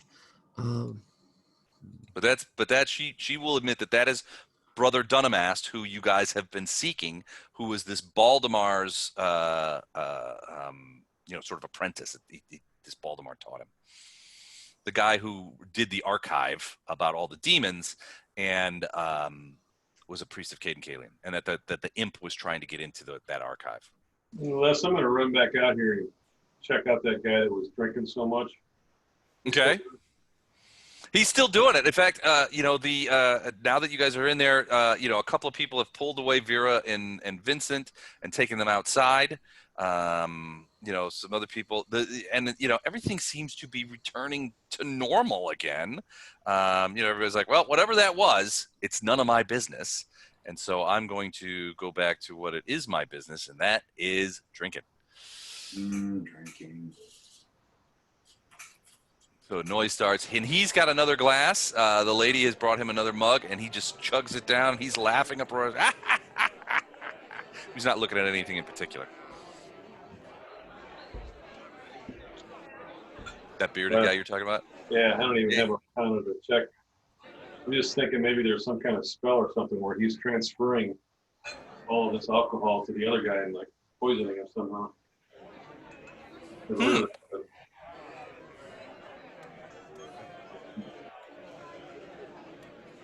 Can the priestess do a spell to revive him? Well, she's basically trying to revive him, and so she's gonna do. She looks at him a little bit. She smells at him, and you see her do a little bit of incantation. She says and then she turns around and she says, "Something's wrong. Something's wrong with Brother Dunamast. I mean, I've seen drunks and I've been drunk, and this is different. There's something wrong with him." Can I try a heal check? Sure. Not that I'm very good at it. Pretty good at it. 25. It's a good roll. 25. All right. So you and your heal check, you believe that Saphira's onto something. He's obviously been drinking, but in this place, that's par for the course. But it does seem that you look at his eyes, and he does begin to sort of say a couple of drunken slurry words. You think, especially considering looking at Kevin and Morton, you think that he's been, and the phrase that comes to your mind is that he's been tampered with. That he's something has messed with his mind or his memories, and there's something else here besides just normal drunkenness. So if I do a detect magic, is there any residual magic on him? There is magic on him. He so on one hand, you get the impression that he has been magically damaged in some way. Like in addition to being drunk, he's lost levels. To meta for a second. And two, he's been significantly affected by some sort of mind affecting magic. So Is there a vampire here? So restoration, do I feel that would help him based on that heal check? Maybe, you don't know. But as you're looking down at him, you're like thinking, well, maybe a restoration will help this guy. You see him sort of just begin to, his eyes pop open, and he stiffens and begins to shake uncontrollably. His flesh turns white. And he begins his flesh first turns white, turns pale, and then begins to redden as he's struggling against something. And he begins to convulse. Huh. Is there? Can I see if there's something hovering over him or choking him? Give me a perception. Yes, sir. Sorry. Here. This is 30. Okay.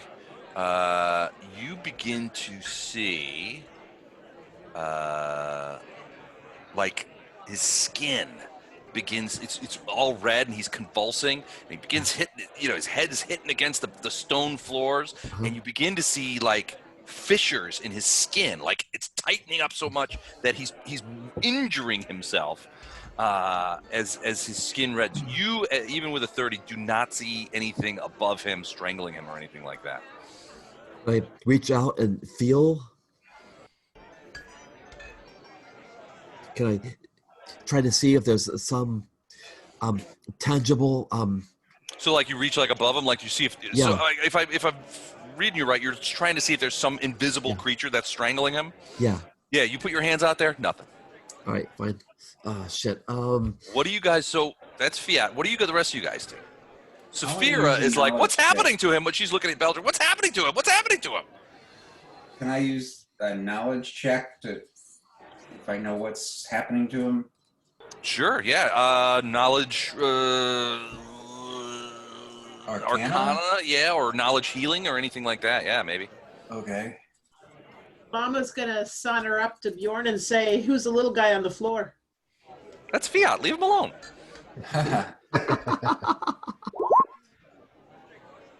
26. All right, 26. You're not sure, but you suspect there's some sort of magical struggle going on in this guy's head, and he's losing. And I convey that to everybody. Says we still have a message open. Beltran, Lama, what do you guys do? Bjorn? I'm going to try to dispel. I mean, I got a super high roll last time. I can't. I hope that'll happen twice in a row, but it's pretty much all I've got right now. Okay. Mama double moved over. She's not doing anything. Well, just Before chatting. he does that, can I change my tune to inspire confidence? Sure. Okay. And so I do. All right. Beltran, you going to try another Dispel Magic? Yep. All right. 27. Okay. You hit the magic, and boom, there's this Dispel Magic. He stops struggling. That's a powerful one, too. He stops struggling, but you see he's laying on the floor, and fissures. He's got like little wounds all over him. So hold on, he's gonna he loses another couple of points of damage, and then but he stops convulsing. And he just lays there for a minute, and then his eyes open. And he looks right at you, Beltran, and he says, I claim this mortal as my own. His flesh is my flesh. His blood, his bone, his thoughts, and his soul, all of this are mine. Be gone, pitiful mortals, your weary flesh clusters, your maggot fodder. Look ye not unto my claims, or well shall you suffer this man's fate. And upon you I shall feast, for mine is the damnation of 1,000 nightmares, blistering flames, madness that gnaws, and devouring of time. And he falls backward again. Slips into a still corpse-like rigor, and small trickles of blood run from his nose, ears, and eyes. Would knowledge planes help me understand? Yeah, sure. We need a Catholic priest, basically. An old priest and a young priest. True. Well, when that happened, the bar went silent again, and everybody's sort of watching. What the hell was that?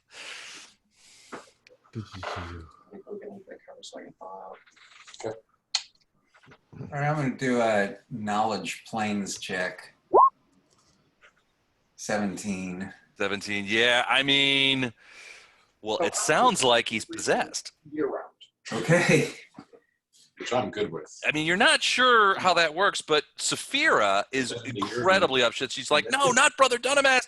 We need help. We need someone. We need someone, Yeah.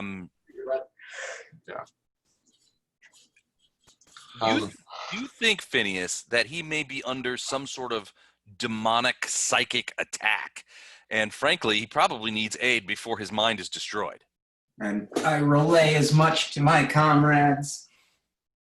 If only there were a high priestess here. Yeah. Yeah. Well, yeah, but she's Caiden Cailen. She's not really good at that kind of thing. Can we do a It's up with the world. circumcision instead of What an about a exorcism? demonology expert?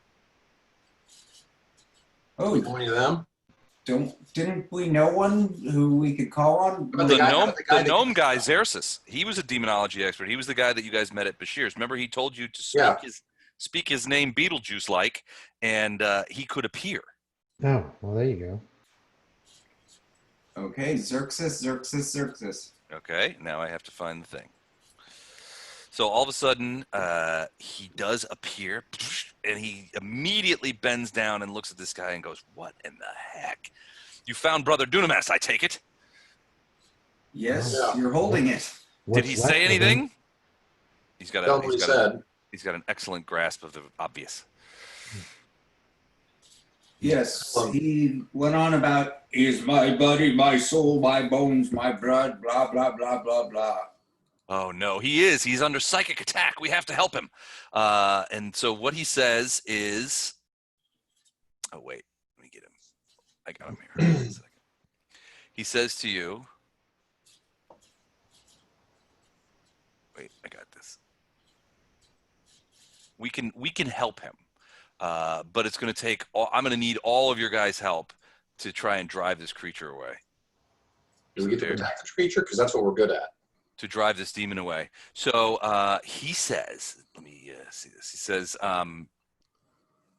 I see. He opens up a black case filled with some devices, crystals, and stuff like that, and inspects the body, scribbles some notes into a little book, and he says, and finally when he's finished, he wipes his brow and looks at you guys. He says, I need to perform an extraction.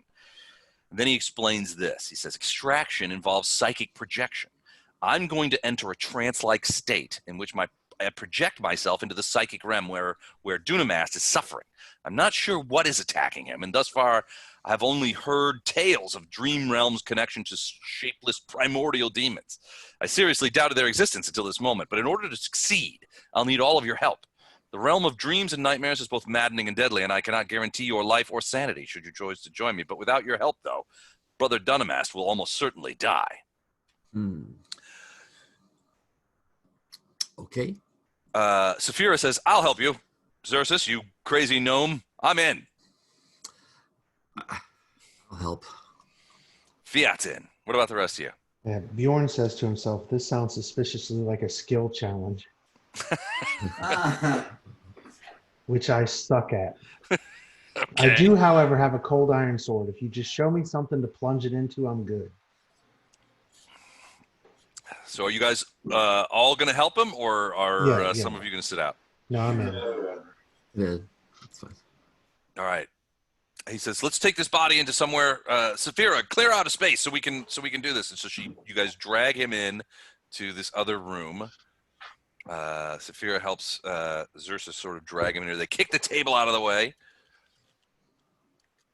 and Xerxes says, "Everyone gather around. You have to be close for it to work. Okay. To lend me your psychic energies." All right. But, and I've still got inspired confidence Psychic going. energies, you have no idea what you're in for. Bjorn? Oh, you already moved. Okay. Yeah, I'm there. He begins to chant. He begins to weave a strange spell. It's some sort of powerful conjuration spell from the teleportation subschool.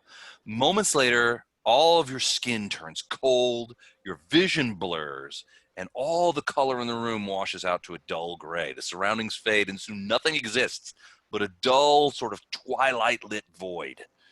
You experience a sensation of falling and then floating, and slowly dark shadows solidify, and you see themselves hovering around Dunamist's form.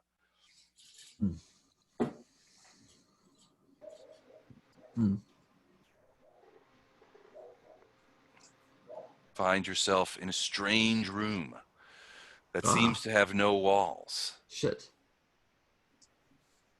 Uh-oh. I'm not cool with that. Oh, shit. What the hell is that?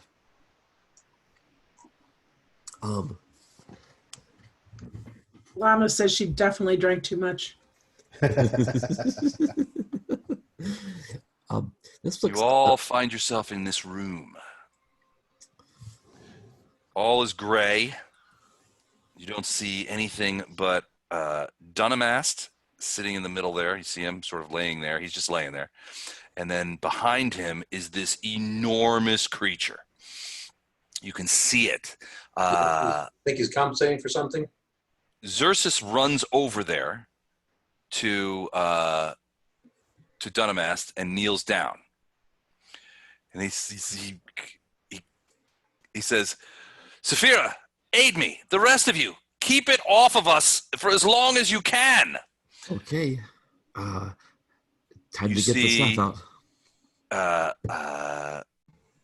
You see like thick ropey tendrils of color kind of roping through of Dunamast, and it's sort of like, and there's a sort of like shimmering force. And you see Xerxes and Saphira is sort of holding him down while Xerxes is doing all kinds of spells. This creature is made of, it's enormous. It's probably as high as a 4-story building, and begins to come out. It's a huge creature that looks like a giant cloud of smoke. Here, let me show you. It's a cloud of smoke at the bottom, and then it looks like these weird spiky things. And it's got these tendrils, these big clawed tendrils that come around. And you hear it in the same voice that you heard. And it says, "You have come to my realm. That is a mistake. Now I will have all of you to feed upon." Let's roll for initiative. Oh, shit. Let's roll for Anish. I was just trying to help. All right, fine. You have the thing up? Yeah, hold on a second. You do your initiative, Jennifer. You want me to do it for you? I don't know if it's set up on the computer. I'm 26. Supposed to be attached to my character. It's not. You click on your character, and then it should pop up at the top of the screen. It's not. Well, you can roll it, and he can add it in manually, or else I can roll it for you. I can roll it. That's fine. Can't be any worse than when I roll for myself. Could be. Almost. Yep. We're just to kind of wait around and watch and see what happens. All right, is everybody in? Rolled at 18. 8. As far as you know. 26. How do you do the little with the code for the initiative? The It's you got to write a macro for it. What'd you roll, Phineas? 26. 26. Okay. Beltran, I have you in here twice at the same thing. 2205 is, yeah. Yep, I got you. So Lama, do I have everything else? Looks okay. I don't see me in there anymore. Okay. No, you're right here. You don't see yourself? I see 3 names. I see John, Bjorn, and the creature. That's it. Yep. Huh. Okay. Shit. All right.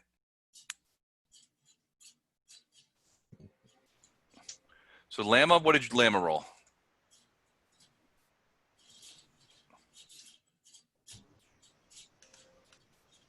Didn't you roll me an 8, Gordon?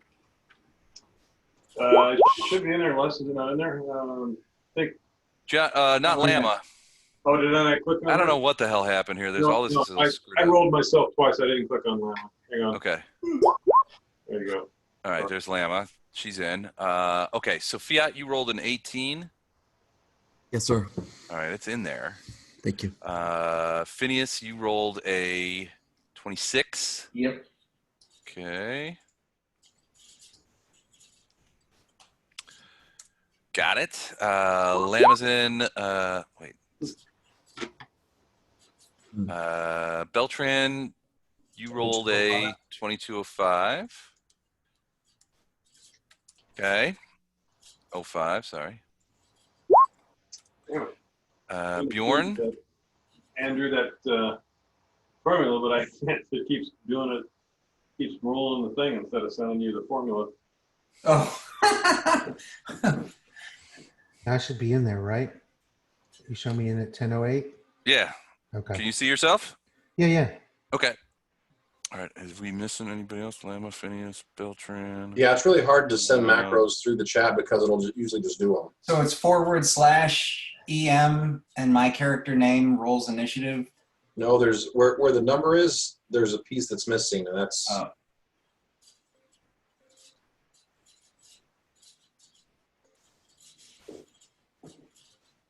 Okay. Is that everybody? I think so. Phineas, Beltran, What Fiat, about- Lama, Bjorn, John Heil. Who am I Yeah. missing? Am I missing anybody? I think we're good. All right. So Xerxes screams out, "Keep it off me for as long as you can." And you see this thing begin to sort of lift off, and it flies, and it basically flies straight at you. 1, 2, 3, Oh, shit. 5, 6, 7, 8, 9, 10, 11, 12. It flies completely over them and begins coming at you. It has 30-foot reach with its tendrils. Good So God. below it, it has 4 of these tendrils that are 30 feet long and have like what look to be like bone hooks on it. Jesus. And one of those things comes rearing out at Bjorn, Beltran, Lama, and Phineas, one each. Shit. Oh, Good boy. Lord. All right, I'm Bjorn, 44 to hit. Yes. All right, so that hits all of us. 13, yeah. So Bjorn, 13 points of damage and a 40 against your CMD to grab you. Are you grabbed? Hang on, I didn't even look at I'll be right back. that. I assume so, yeah.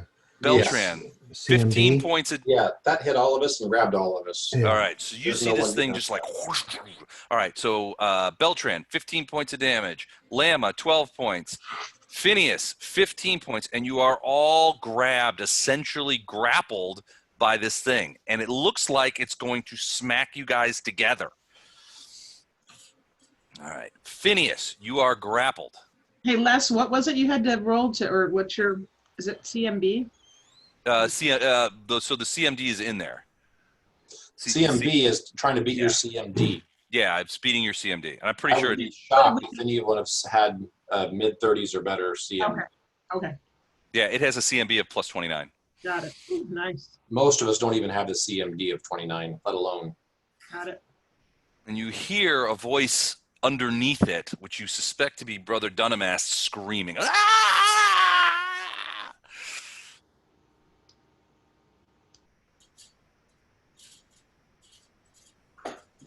Maybe you're not sure if it was him. Phineas, you're up. So you're grappled. So keep in mind that's going to limit someone to do. You are restrained. You cannot move, and you take a -4 penalty to Dex. You take a -2 penalty to attack rolls and combat maneuver checks, except for to escape. If you attempt to cast a spell, you have to make a concentration check, which you will Okay. not be able to make. Which you're sure I'm not going to be able to make? Its DC is 10 plus the grappler's CMB, which is 29, so a 39, plus the spell level of the spell. Shit. This is going to be a quick battle. Hmm. You can sing. Okay. So isn't singing a feat? Like if I'm singing Inspire Courage? It's sort of, but it's not really a spell. It's a bardic ability. So, so you could do that. So if you wanted to inspire courage or inspire competence, you could do that. You just start singing. You're essentially grappled, but you could say, I want to get out. What you might want to do is try to get out of the grapple, although that's going to be very difficult. So maybe this is a time to try diplomacy.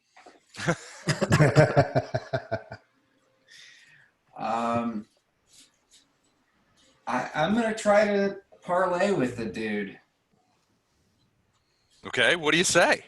I say, good sir, what have we done to rise your ire as such to strike us like this? I'm going to tear your flesh and eat your soul. Shit. Well, I can tell you, my soul has already been sold to a shoemaker, and I don't taste very good. Is there anything we can do to persuade you to come to some other conclusion or other decision? Oh boy. I think we need Fiat to write him a love letter. He doesn't even respond. He just begins crushing you more. You're like, ah! As the tendril, the smoky tendril just solidifies and starts crushing your guts. Well, I had to try. Nice try. Nice try. Nice try. Well, I guess I will just start singing a song of courage. Okay. It says, yeah. This chap looks serious. It was a lot easier beating up guys in the bar. Yes. True. Shit. All right, so you're singing a song of courage, Phineas. Beltran. Yeah, I don't think I can really do anything. Can I take a potion? You can take no action that requires two hands. That would only be one hand, though. So, yeah, you could take a potion. It'll take the whole round, though. Okay. Because you got to fish it out, right? What potion are you taking? Or are you going to not tell me? Gaseous form. Ooh, good idea. All right, so you chug-a-lug that, and you begin to turn gaseous. Fiat, what are you doing? Well, time to go for a drink. Yeah, you are not. You're not grappled or anything. You haven't even been hit. Gotcha. I gotta hit this thing. I whip out my sling staff. Now I have masterwork bullets and a sling staff plus 18. Wait, no, sorry. It's actually just a masterwork sling staff. Okay, so +1 to hit. Yes, sir. But no damage bonus on that on the masterwork. Right. Yeah. So, all right. So it's gonna be +11 and plus 12 actually. So let's see. Got the Inspire Courage +2. Good. Great. Thank you. Point. Okay, and I roll a 4. Shit.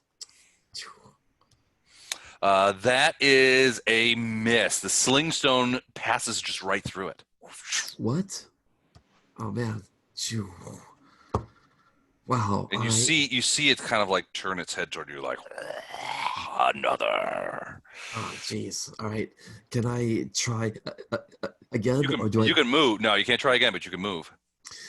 I gotta get Well, behind unless him. if you have 2 attacks, I guess you could try again. You know what? But I got a feeling it's gonna take magic to hurt this thing. I do have a magic +1 short sword. Maybe I can backstab it. You know what? I'm gonna duck for cover and try to get behind.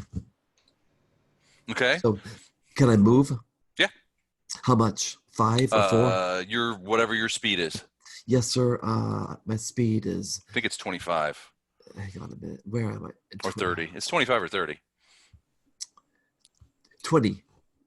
20. Okay. Yeah, So you can 4. 4 squares. 1. So 1, 2, 3, 4. Mm-hmm. Okay, great. I will move there. Llama. You are trapped by this thing. So You you have to do like the sword and the Morning Star, you need 2 hands, right? Because it's a 2-handed weapon. Yep. So essentially, Can't attack. I can't do anything other than punch it with my one arm. You could punch it. You could try to degrapplify yourself, so you can go up against its CMD, which I have to find here. Hold on a second. If it's CMB is 20 something, it's CMD is going to Yeah, I'm thinking that's CMD's pretty high. You can give it a shot, but I'm thinking it's a natural 20 thing or nothing. or what is it, Les? Well, CMD is 39. Yeah, that's not going to happen. What's your So CMB? My CMB is a 14, even if I natty out. Probably mid-teens for our fighters. Yeah. About 10 for the rest of us. Okay. Do you have any other weapons that you can pull and draw? A one-handed weapon, a dagger, something? Nope, I don't. I'm a Morning Star and a bastard sword kind of gal. Okay. So I guess I'll just do a natural attack. So that would just be, like it's listed as a slam. Is that the same thing as a punch? Morningstar. Yes. You can attack single-handed with a Morningstar if you had it in your hand. It says that you cannot unless, it says it's a 2-handed attack, or do I get a single attack? You have it set up as a 2-handed attack, which does more damage, but it doesn't have to be used that way. Oh, that's a good point. No, so how, so It just changes that 2-handed, click on that 2-handed, and it'll drop down and change it to a single-handed attack. The one-handed, yeah. That'll change your modifiers. oh, okay. Hang on. Interesting, it didn't change. It might have changed the damage a little bit, by 2 maybe. Okay, so now do I get 2 attacks? I mean, I'm there. I don't think you would. What do I need? Llama. Go Llama. What do I Sorry, need to go do this thing? Less? Grapple character cast spell is spell. You can't make attacks of opportunity. But I guess you could. Yeah, it doesn't. As long as you're using one hand, I guess you can hit it twice. Does it, is its AC higher than 30? No, it is not. Okay. 21. That's a miss. That's not gonna do it. That's also a miss. Yeah, needless to say, she's raging. Okay. All right. Bjorn. Did you apply the +2 for Inspire Courage? It wouldn't have helped. Oh, A natty 6 and a natty 5. That's not good. All right, so I'm grappled. So my options as far as doing anything. Now, with you said that if you could fish out a potion with one hand, you can take that. Yep. So if you could fish out a magic item with one hand, could you use that? Yep. Okay. Well, I mean, as long as it's a magic item that you could use in one hand anyway, then yes. Well, yeah. So I have a sphere of force. Ooh, okay. So my guess is, because to be honest, I haven't been able to find that exact name. My guess is it operates like a bead of force. It's supposed to be a damaging thing. Mm-hmm. So I can throw it 60 feet with no range penalties. Okay. And I don't actually have to hit the creature because it's an area of effect situation. Right. Yep. I'm looking at it. Okay. So if I can just fish this out and toss it Okay. 15 feet away from myself, between me and the creature, Mm-hmm. then the creature and its appendage that's currently holding me and possibly Beltran would be affected, correct? I believe so. So let me go ahead. Yes, I think that it would be. So So it's a 10-foot radius? It's a 10-foot radius, and according to my sheet, it's 8d6. Okay, so you're going to pop it right there? Well, Oh, I'm sorry, like up here? Yeah, up, because there's a tendril holding me, Right. right? So I want to make sure that that's included. And if there's a tendril holding Beltran or whomever else, I can get in there. But effectively, I want to try to injure it so that it lets go of me, Okay. so that I can then get in and be able to do something else. All right, cool. This is a good idea. So now, since I'm not aiming for the creature, Mm-hmm. if I just want to toss it 15 feet away from myself. Yeah, it's essentially a range attack at AC 10. Okay, so hang on a second and let me. So that would be a D20.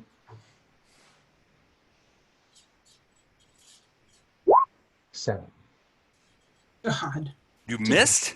Well, yeah. So it means it didn't go 15 feet. Right. So no, it means it's when you miss with a thrown weapon, you do D8 and D6. So it goes somewhere. So we have to find out where it goes. So D8 for direction and D6 for distance in squares. One. So direction is 7 and distance is 1. So 7 is. No, I didn't. I only hit that once. I don't know why it rolled twice. Oh, okay. Because the 1's +4. So no, that was the original attack. So 1 would mean that it is going due north, and now roll a D6. Also 1, so it's only a little bit off. So it's only about that much off. That's where it lands. Okay. So it'll get the creature, certainly. It'll hit the tendril that's got you, but it will not hit the tendril that's got Beltran. Yeah. So let's see here, just to make sure what I've got. Okay. So in that case, 30 points of damage. 30 points of damage. Boom, and yes, it lets you go. You drop to what passes for ground in this area, and you are not grappled. And it took the damage, but everyone else still is. It's still now, grappled? Everyone else is still grappled, but you are not. Now, once thrown, beat of force functions like a resilient sphere with a radius of 10 feet and a duration of 10 minutes. A globe of shimmering force encloses a creature, provided small enough. So yeah, no, then this part won't be there, except for the thing stays there. Right. Yeah. The rest of it is somewhat irrelevant. Right. Okay. It was intended to just sort of blast an appendage or two. Yeah, and make which it it let did. Go. Yeah. All right. Excellent work, Bjorn. That's good. John, you're up. Now you have not been touched. Nice. Yep. Is there any more of the tendrils coming off this thing? It only seems to have 4. And one of them has been damaged. And the other 3 are being used. Right. They're holding Beltran, Lama, and Phineas. Now, Fiat is moving forward sort of around it. He's got his sword in his hand. You're not sure what is on his mind. All right. Well, the only thing I got is an attack that's worth anything where we're at. So I'm going to 10, 20. I'm going to move to there. And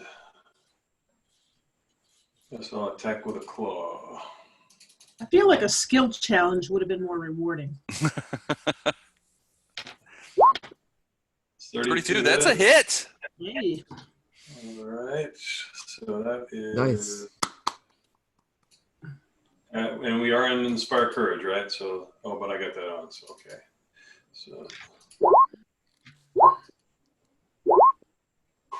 So 16 points, 3 bleed, and 3 acid, or 6 acid. I mean, if it is affected by acid, probably not. It is affected by acid, but it is immune to bleed. Okay, so 16. All right. 22, and then that's it. He's on the ropes. Okay, there you go. All right, so that's the end of round 1. At this point, you hear another scream from underneath the creature that this time you think is Xerxes. And then he says, I need 4 more rounds. I need 25 seconds. Keep them off of us. Keep them away from here, and keep them busy for that, and we'll be okay. Okay. I'm gonna stab him in the back. It's not your turn, buddy. It's President turn. look down and say, "I'm right here." It throws Beltran, Lama, and Phineas away. And so, Doesn't throw Beltran at all why not? because I'm gaseous. Doesn't have a hold of me anymore. That's true. So he throws Lama and Phineas. Phineas, you go flying this way. I can't. And you go 30 feet. 1, 2, 3. First class. 6.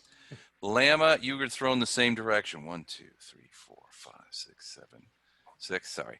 And I need each of you to make a reflex save at DC 28. Oh, jeez. You're muted. A D20 won't do it. I can't. Where do I find reflex save? Natty won't do it, so it doesn't matter. Where do I get reflex save? Yeah. Up by your. It'll be high up on your thing. Modifiers.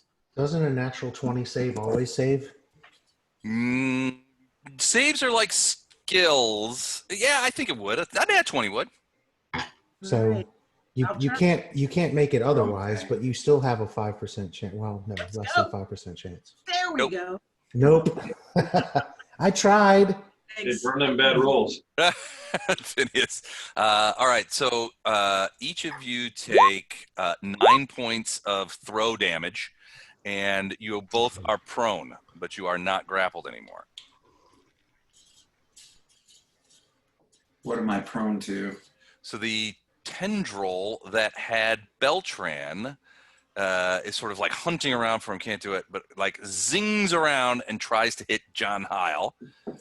It's just like, it's not going to try and grab you. It's just going to try and stab you. So just count the first one and the damage with no grab. So, ooh, that's a potential crit. Is 43 a hit? Yeah, it is. That is a crit. So you take 18. Well, let's see. Hold on a second. This is a natural attack. Left reeling, max damage plus bonus -2 to AC for 1d4 rounds. So that is left reeling. You just get hit so hard by this thing that you take 2d6 plus 8, 20 points of damage plus 18, 38 points of damage, and you are, what did it say? Hold on a second. It said -2 penalty to armor class for 3 rounds. What was the points that were those added together, or did you sum it at the end? I summed it up, so 38 points of damage total. And Fiat, Okay. you feel this thing look at you Uh-oh. with its primordial gaze, and you feel its mental power reach into your brain and start to squeeze. It Shit. does something called a psychic implosion. Oh shit. Damn. All right. Can I save?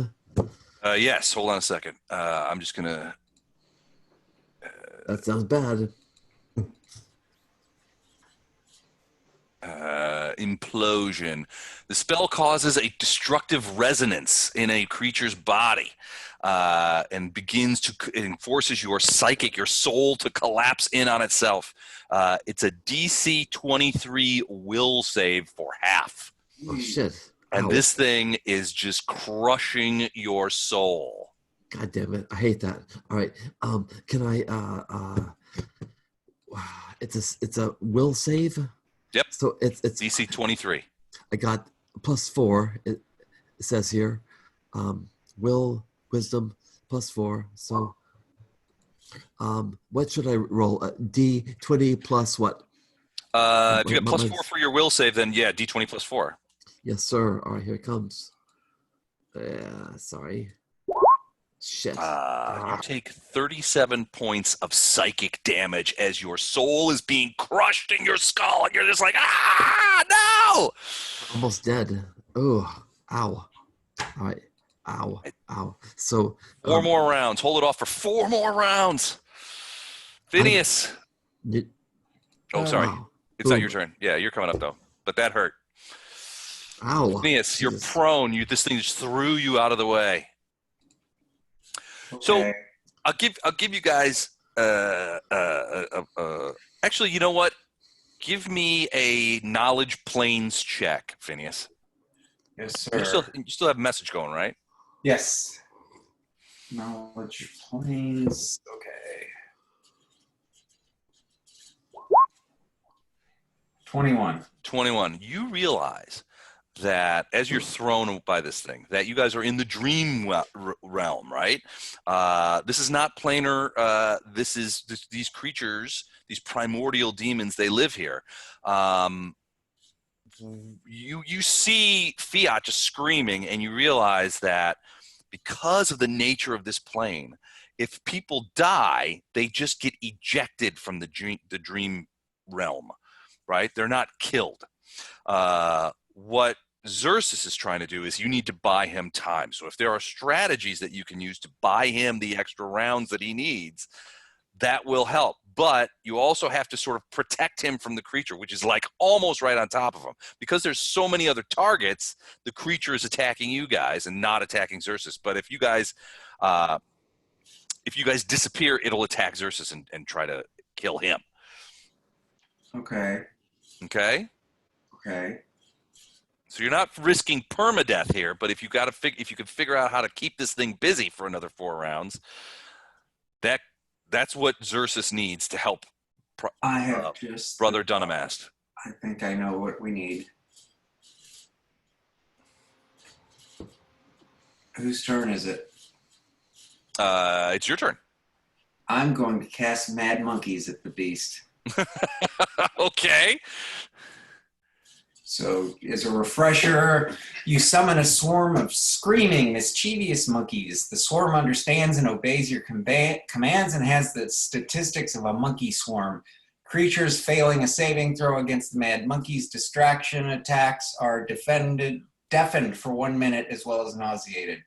The monkeys attempt 1 disarm or steal combat maneuver each turn as a free action against any creature that begins its turn in the swarm, using your caster level plus your casting ability score bonus, blah, blah. Recovering an item from the monkeys requires a successful disarm or steal attempt against that CMB plus 10. An object stolen by the monkeys takes swarm damage. All right. Here's your monkey. Monkeys, it's a swarm, but I just used 1 monkey there. Hold on a second. Where are Is that King Julius? It is. That's not a monkey. Well, yes, it is. What do you mean? I am not a monkey. So you casted this thing, and you see. So this thing's towering. It's 4 stories tall. So you cast it into this swirling smoke, and you can see the monkeys inside it, and they're jumping around and chittering and stuff like that. And it's almost as if they're being sort of spun around in a tornado. It's a monkey-nado almost, and you could see them in there. You're not sure what they're doing to it, but they're certainly making a lot of noise and spinning around in there. There's really nothing for it to steal. But they're a distraction. It could be. Yep. And/or additional targets. So creatures failing Mad Monkey distraction are deafened for 1 minute as well as nauseated. Okay. So what's the DC on the distraction? So here's where it gets interesting. Monkeys. What's your spell DC essentially? Well, there is no DC for this spell. Charisma for bards for its CMB. Covering that. I'm not sure. Saving throw none, it says. Creatures failing a saving throw against the Mad Monkeys is distracting. So why does it say that? So yeah, it would be whatever so this is a 3rd level spell. Look at another 3rd level spell and tell me what the saving throw for that spell is. Oh, okay. Another DC 18. 18. All right. It's possible, but remote because it has a plus 15. But wait, it also gets a bonus for my charisma. That would be included. Oh. That would be included in there. So here's his will save. Ooh, Well, natty. wait a minute. It doesn't include my necklace or my. Okay. Let me All right, look wait. it up. Well, he rolled a natty 20, so he's going to make it almost Okay. certainly. So that's that. But good idea, and certainly there is now a bunch of monkeys in the mix now. Beltran, what about you? So you are now gaseous. You have slipped out of the tendril. You're moving around. At gaseous force, you can move, I think, 10 feet per 10 round. feet. Right. Is it 10 feet per action or per round? That's your movement speed. So Okay. 2 up and you can move 2. But basically, I'm going to move here, dismiss it, Okay. swift action, and then cast protection from evil on Bjorn. Okay. And that is okay. Just so Bjorn has protection from evil.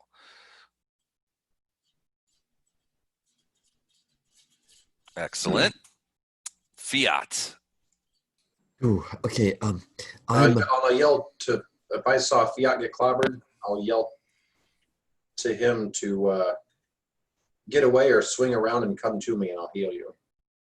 Okay. Well, I'm nearly dead. Do I think that I'm gonna get soul crushed again the next round? He seems to. I mean, you're not sure. It's terrible pain. Right. But I mean, Phew. you're not sure how many times he can do it over and over again. Okay. You know what? Screw it. I'm gonna try to stab this guy in the back with my magic short sword. Okay. Can I get to him? Sure. Yeah, he's big as a building. All right. So I'm down here. Can I go here and go hiya? Sure, you can try it. I do it. Okay. Roll to hit. All right. Here comes trouble. Let me see. Let's see.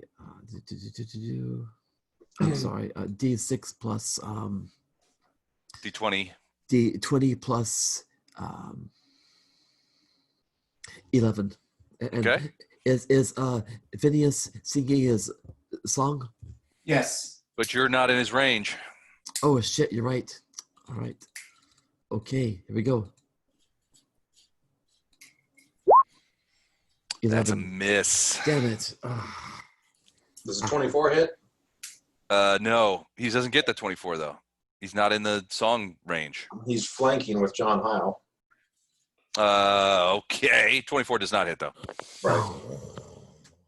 So okay, you see. Tried. You see one of those tendrils come whipping around at you. Oh shit! Here comes trouble. Oh, boy. Llama.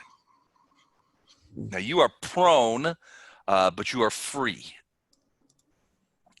So it's going to take one move action to stand up and one move action to run over and attack, correct? Correct. So basically I can get within striking distance, but I can't do anything. Correct.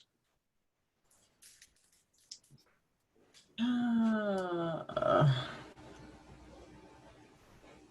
just don't have any tools of interest here. So I'll get ready and hope that he doesn't spot me. And then I'll take a two-handed attack. Oh, since I saw them move, I mean, they're all moving. Am I seeing this or am I not? Yeah, they're so Xerxes and Saphira are dragging Brother Dunamas out from under the creature. Otherwise, they were underneath him. All right, well, I'll go over here and get in the creature's way. Give him some room. That's it. Okay. And sort of block him. Gotcha. Okay. Cool. Bjorno. Well, I'm back. Let's see here. So I'm going to move to here. Okay. Hang on a second. Oh no, that's good. Okay. And as a part of the move to here, I'm going to draw my cold iron sword. Okay. Now, I only get one attack. And maybe, Mike, you can help me with this. Can I still do power attack?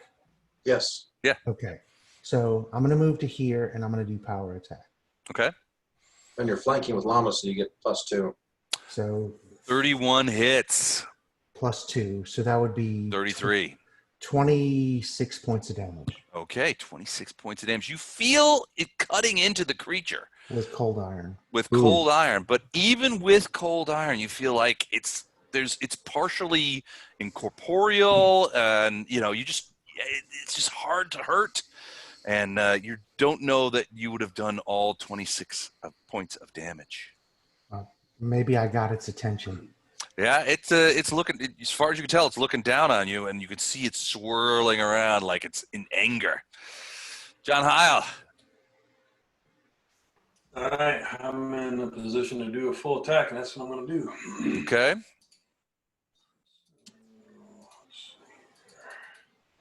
Got no inspire courage. It's going to miss, I assume. Yes, it will. Also miss. That's definitely miss. Yeah. All right. Oh, 2 3s and a 4. That's hard. That's hard. All right. All right. That's the end of round 2 of 5. You can hold it off for 3 more rounds. Xerxes thinks he can get him out, get you guys out. He can help Brother Dunamas and get you guys out of here. But there's much it can do. So you do feel, Fiat, you do feel the psychic implosion go away, but the tendril comes around and swats you. The other tendril is going to go at, it's got 3 left, and it's going Bjorn, John, Fiat. And I'm going to go John, Bjorn, Fiat from top to bottom. And then, Is this creature evil? yes, it's a primordial demon. Okay, it can't touch Bjorn. I think it can. Not with a natural attack. All right. That's the real reason I gave him protection from evil, not for the action, not for the +2.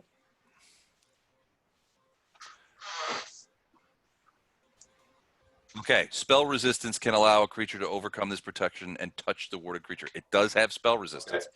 So go ahead and roll your spell resistance. So it's caster level plus penetration, is that right? Caster level, penetration, and D20. Yep. So hang on.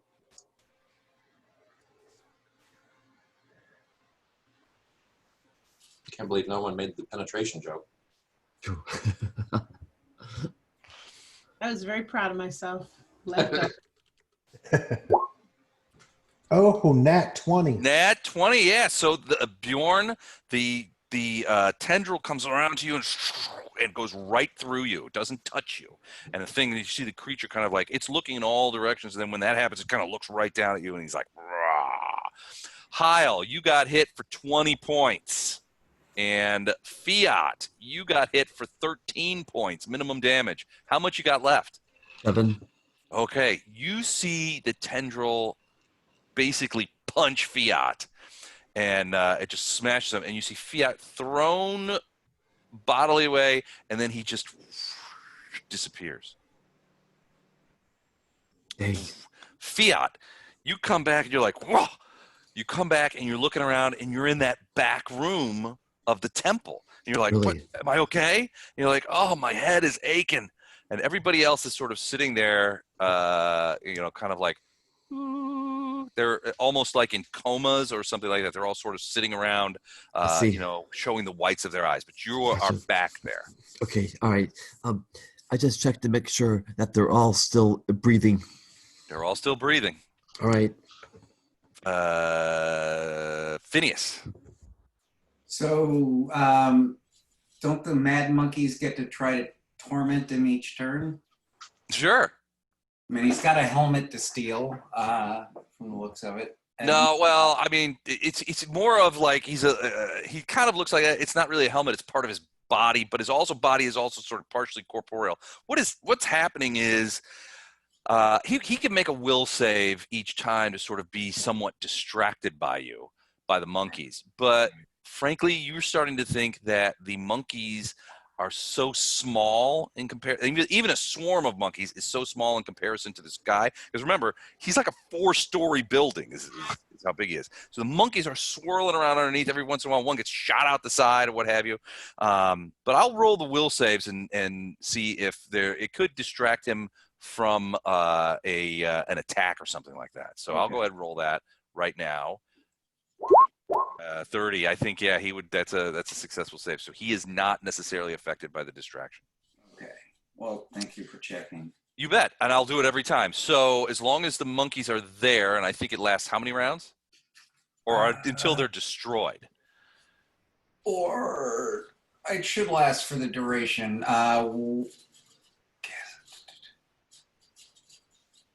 One round per level. So One power level. So what level are you? 8. 8th, so 8 rounds. So the monkeys will stay there for essentially the entirety of the combat. Okay. All right. So what do you do now? How long are his tentacles? 30 feet long. 30 feet, jeez.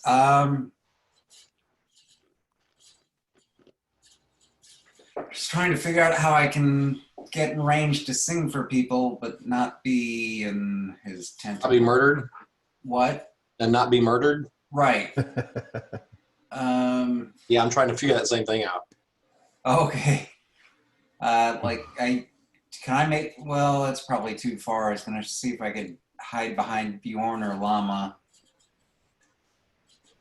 How do I figure distance? Oh, it's the little circle with the ruler in it. Okay. Little circle with a ruler in it. Okay. And then hold down the Alt key to get. It should make an arrow that you can see. I'm on a Mac. What? Well, then I don't know what to tell you there. Jeez. The Apple key. Okay. I don't know. Well, then at that point, live with your bad choices.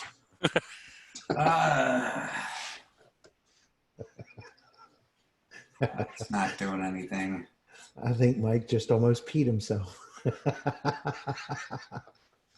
Well, we'll just try. It'll snap to the grip. But you can use it if you click on that circle with the air with the thing. You don't have to use an Alt key or anything. It'll just click and hold down, and it should show you what you need to see. okay. I'm clicking on it. Okay, and then put it in the thing and sort of drag. Start at you and just sort of drag and hold down. It looks like this. oh, here we go. Okay.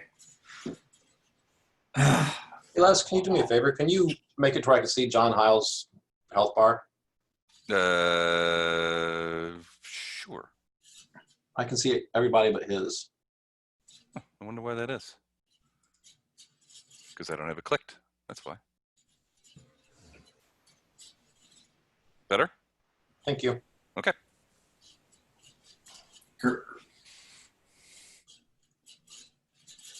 I give up. Well, maybe you're just gonna run in there and take your lumps, man.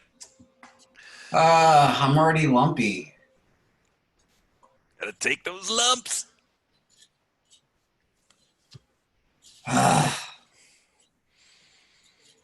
Charge it. Charge it.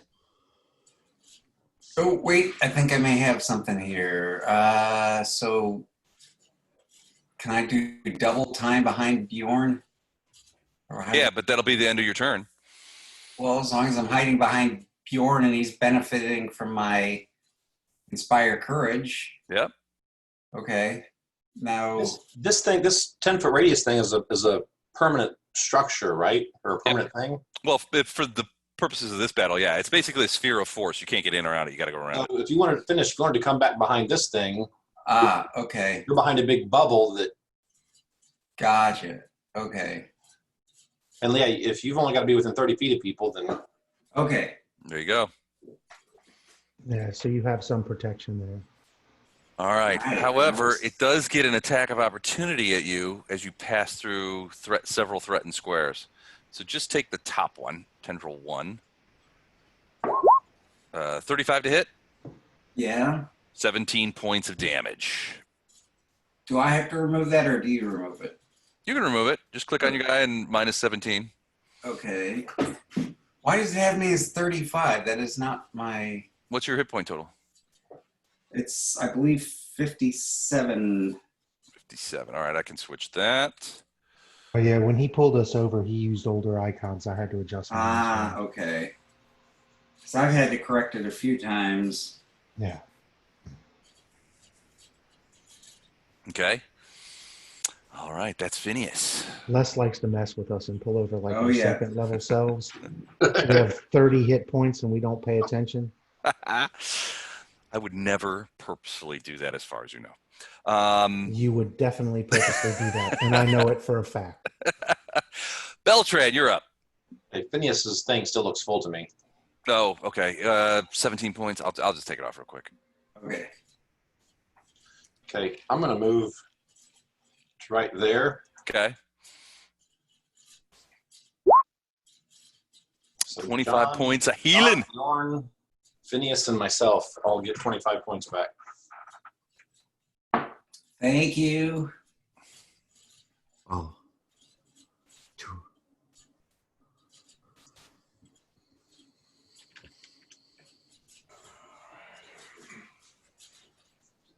All right, very cool. All right, Lama, you're up. Hey, Les, I need you to give me control of my guy back. I can't click on him right now. Can't do it. Sorry, buddy. You lost it. How about now? There we go. That's a miss. Also a miss. Wow. Llama roars. Breathe. Llama roars in rage. That's it. So the last 5 attacks by the Browns have been 3, 3, 4, 3, 3. Is that right? Yeah. Yeah. Dang. Thanks. That is gross. Well, 20 Welcome games, you guys tonight. Welcome to Lothar's world. I think whenever you're not rolling like that, Chuck, it just means you've given it to one of us. Yeah, Tag, you're it. Definitely your fault, Chuck. Of course it is. It is your turn, Chuck. All right, so being here, I will do a full attack Okay. with the cold iron. Okay. And now I have +2/+2. 24, 26, 26 and 14. 14. So the 26 will miss. Damn. It's hard to hit. This cold iron. I mean, it's partially incorporeal, so that's what's causing it. It's so hard to hit because it's almost a lot of it becomes insubstantial as you swing through it.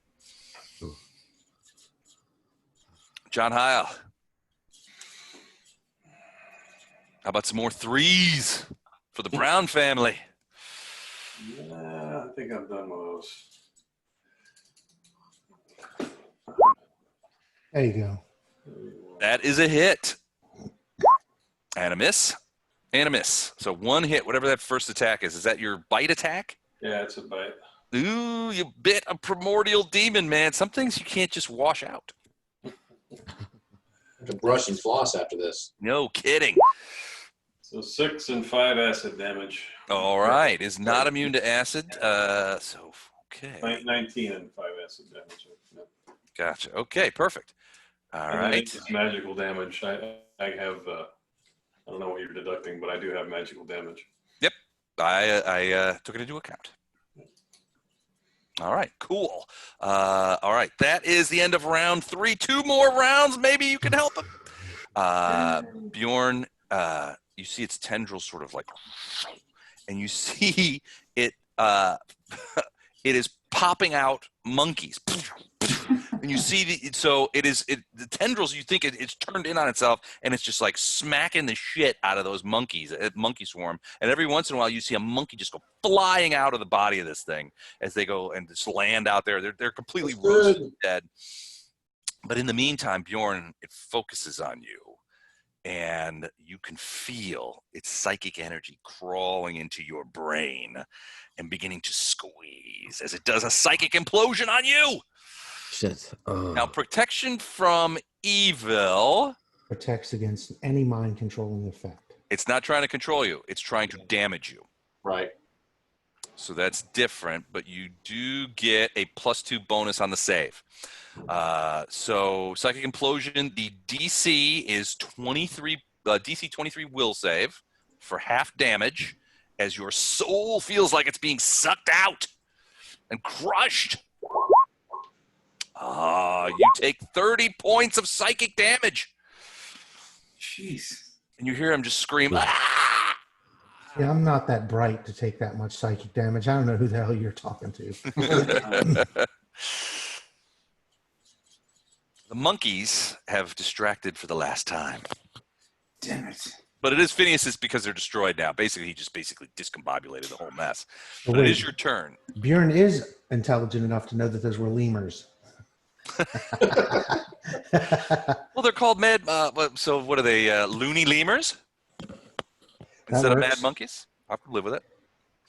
All right. So Bjorn, you're like psychic damage, but it is now Phineas's turn. Phineas, what are you gonna do? I'm just going to hold and keep singing.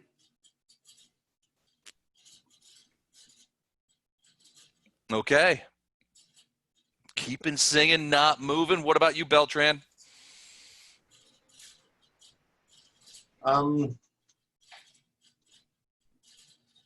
know what? This worked really well last time, so Bursts again. Healing energy, keeping them alive. John and Bjorn both get that. Okay. Llama.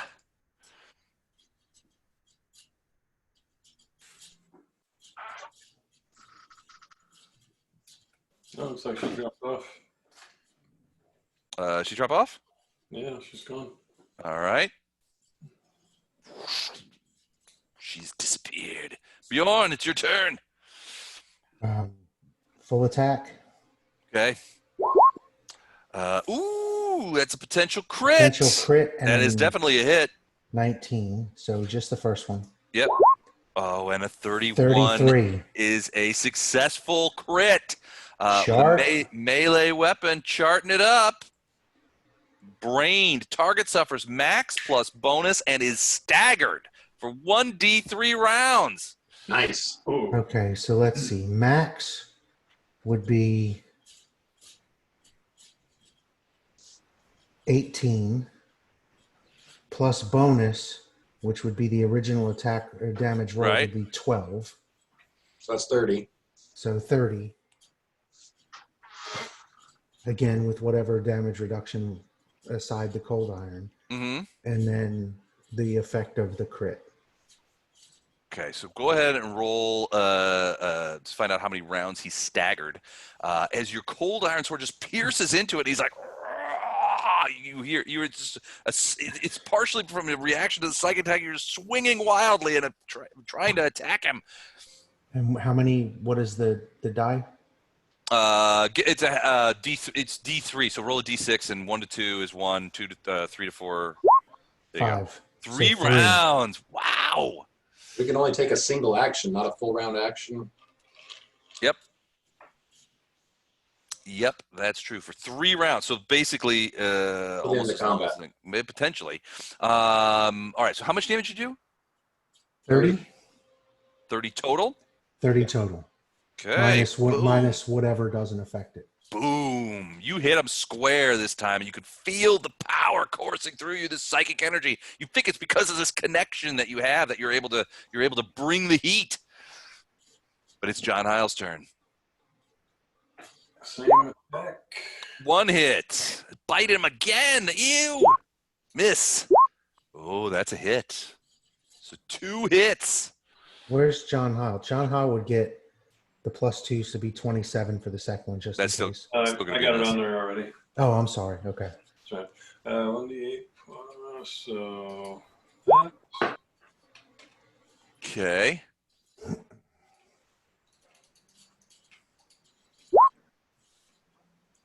and then we get 2 acids. 33. Okay. 38. Yep, I got it. All right, cool. The acid is swirling around and getting on everything. All right, so that's the end of round 4. Ooh, one It more. can do Wow. a single action, a standard action. So it takes a tendril and jams it into John Hile. First one, 42 to hit. Not a crit, sadly enough. 17 points of damage from the tendril, and it grabs you. 36 beat your CMD? Yep. Okay, so you are now grappled. That's all it's going to do. You hear Xerxes yell out, "I think we've got him! I think we've performed the ritual! To me, so we can return!" Phineas, you're up. Well, hell, I want to get out of here. So I go to Xerxes. All right, so go ahead and move. Well, geez, do I give this bastard an attack? He's staggered. Can't take attack as opportunity. Well, then Thanks to Bjorn. thank you, Bjorn. You just go right through him. Well, he is incorporeal. Well, he's not that incorporeal. You can't just go right through him. You do have to go around him. Oh, okay. Well, Where are you now? Oh, there you are. All right, so where were you? You were like right I here? was behind the bubble here. Okay, so you were there. So yeah, if you go that way, so what's your movement range? 30. It's got to be 30. Yeah. Yeah. So if you Unless go I do a cast triple time. 15 to here, and then You should be able to get to right 45 left. You can get about to right here. Okay. Yeah. That square right there, I think. They're going around. Okay. See where I'm showing? Yeah. All right. Well, that's. I think that. Okay. About. Cool. Beltran of the Hill Folk. Yeah.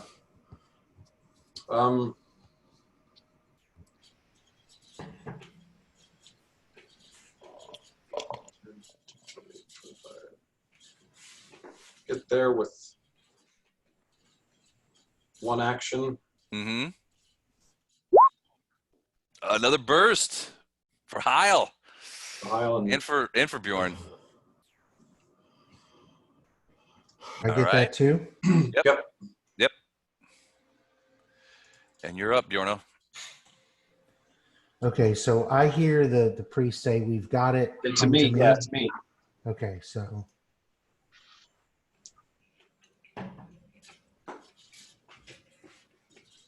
I can get there in a double move. Did you go around? I did. Okay. All right. So you get there over there. You just run through there. John Heil, I ran up and over. Okay. Over the top. Over the top. Over the top. John, you hear them yelling out, "Come over here! We've got it! We have to escape!" But you are grappled. Right. What are you gonna do? So I can still bite and claw with one. Is that right? So I still have 2 attacks. You can. Yeah, you would. It's not two-handed. You Yep, can do a it's not- full attack, actually. You can try. Two-handed weapons. Yep. Okay. Well, I'm gonna do that. I guess that's all I can do.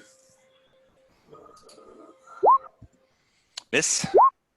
Natty 20, potential crit on the middle one, miss on the second one. Roll that one to see if you confirm the crit.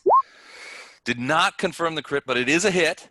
So go ahead and roll the damage for that attack, which is a claw, I think, right? Right. Okay. So, All right.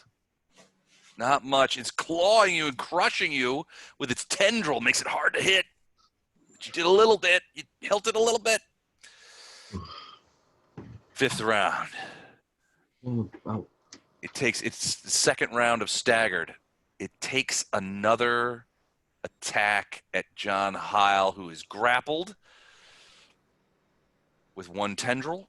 First one, 45 to hit. 15 damage, and it's going to. Well, no, it's you're already grappled, so it doesn't matter. that was a different tentacle. Yeah, there's a different one. It's got 3 left. So Bjorn destroyed one of the tendrils, but it's got 2 other ones, and it just brings the other one around. It can't bring more than one because it can only do a standard action. Okay. And to use all 3 of them would be a full round action. Right. is it a standard action to keep the grapple, or is that just automatic? It's just holding on to. Yeah, you can't break it. Not with. Well, what's your CMB? It's plus 14. Yeah. It's CMD is 39, so you need a 25. Which is hard to roll on a D20. It is. Well, here's the problem, though. John can't get back to where you guys are. And you can feel a psychic implosion coming on, John. But that's him. Phineas. So based on what I've heard, he won't actually die. He'll just go back to the temple. That's what you think. Well, can I know that? Can I? We're hoping that's it because we lost Fiat. So Not unless you let him kill you. Here. Well, can I do a knowledge check to know that? Well, you did. I mean, this is what you've heard. You've never been in this situation, so you don't know for sure. But that's what you think. You're pretty sure. Okay. Then can we help? I've got messaging going. Can we help John Heil before we blow out of here? well, Bjorn can keep attacking it. Because he's staggered. That's what I plan to do. A few more rounds. He's staggered for one 2. more round after this. Yeah. Is it only 1? Yeah. Okay. Well, unfortunately, I don't think any of my spells will work on him.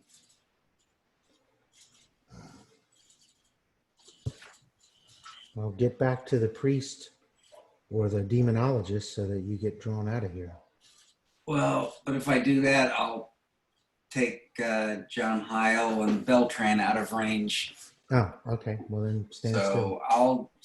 You might be able to get a little closer and still keep them in range. Keep them in range. Yeah, get closer to the creature.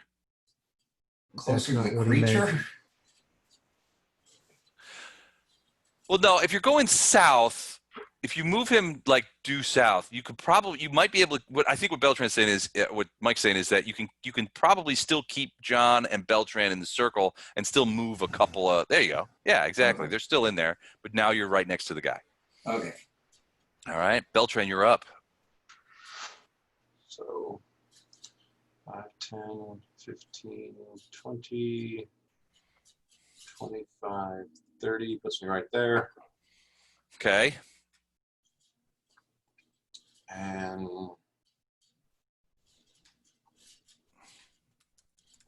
I mean, at this stage, the only thing I can do is burst still. All right. So did we have to be touching this guy last time, or just had to be close to him? You didn't have to be touching it. Well, what do you mean? To like hit him? No, the guy when he sent us through here, we weren't all touching him. Just close to him. Okay, because I'm only 10 feet away from him, so. Well, you probably need to be closer than that. Everybody was within 5 feet of him in that one room.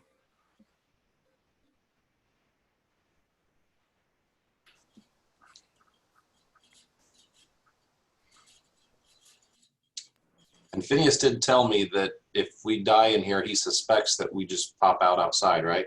Anything I heard, I passed along. Yes. Okay. And he's a lawyer, so he probably knows. I will move to right there. Okay, cool. Bjorn. 5-foot step, full attack. Okay.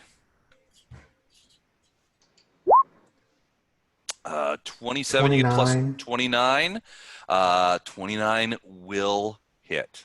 17 points of damage. 17 points of damage. Wow. There you go. All right, John Heil. All right, more of the same. Natural 20. 24 is a miss. 23 is a miss. Confirm the crit on the bite. That is a confirmed crit. You want the chart? Sure. Natural attack. Nice. Nice. Grazing hit. I guess it means grazing in the terms of like sheep grazing out in the field. Target suffers max damage and is stunned for 1 round. Stunned him. He can't do anything next round. Actually, you know what? A stunned creature drops what he's holding. Drops what he's holding. So, John, you fall with a plop to the ground. You are not grappled anymore. Okay. It's his turn. He's stunned. Can't do shit. Phineas, you are up. What about the damage? Oh, right. It's not gonna matter anymore. Max damage. So how much is that? 27. 27. Okay. Oop, wait a second. I missed it there. Wait, stop it. There we go. Okay, there we go. Brings it down a little bit more. I will destroy all of you. I tell him he's not doing that good of a job so far. All right. You hear Xerxes yell out, "Quick, quick, closer, we have to leave." Phineas, you're up. What do you do? I continue singing, but I work John Heil into the lyrics and hope that that inspires him to get his ass over to the. Okay. Beltran, what about you? I'm going to delay. Okay. Bjorn. Full attack. 5 foot Good. step. What's that? 5 foot step. I'm within 5 feet of the high priestess. Is that close enough? You got to be close to Xerxes. Yeah, no, you got to be next to him. Well, okay. You could do your 5 foot step at the end of your turn, though. Actually, you know what? You can do a full attack and then a 5 And then a 5 foot step. So full attack. 33 hits. 35 and 27. No, 27 is no, but the 35 hits. So 20 points of damage. 20 points of damage. Yowza. Boom. Oop. Nope. Wait. That was That's- impressive. I like seems- that. I like that too, but I'm pretty sure that's a lie. It's going to Yeah. have at least 1 hit point. He's not. Oh, wait a minute. Now it's got more than it did before I attacked it. Here we go. Shenanigans. No, it hit. No, it's fine. And then a 5 foot step. And then a 5 foot step. All And right. then I file an official declaration of shenanigans. John Heil, you're up. Let me review that declaration. Judge says no shenanigans. So I guess we're okay. I'm filing a disbarment procedure. I can't be disbarred. I don't have a bar. The judge can be disbarred. Well, can I move at this point, or can John? Is that considered 5 feet? Oh, No, that- you got to be no. close to him. But if I see you moving over here, then I'm going to move at the same time and burst as you get over here. Boom. 17 points. So anybody who's hurt? At this point, everybody is close by, at which point Xerxes says, you hear him speaking in what sounds like abyssal, and the creature whirls around, and you see one of these tendrils just kind of come up and just go thunk, right into brother what's his name's chest. And he's like, at the same time, pow, you guys return to the bar. And you all materialize back in this room. Although you don't see the room because I haven't switched the flag. You return to this room right here, and you look down, and Xerxes is unconscious. Saphira seems to be worse for wear, and you're not sure that brother what's his name is even breathing at this point. Brother Dunamast. You're not sure that he's breathing. I've got one more burst left and I'm going to use it. Okay, you're gonna burst. Yeah. All right, and then that is where we will stop for tonight at Yes. the end of the burst, and we will see what happens when that when we return to B team. Right. All right, Thank you. awesome. This is great.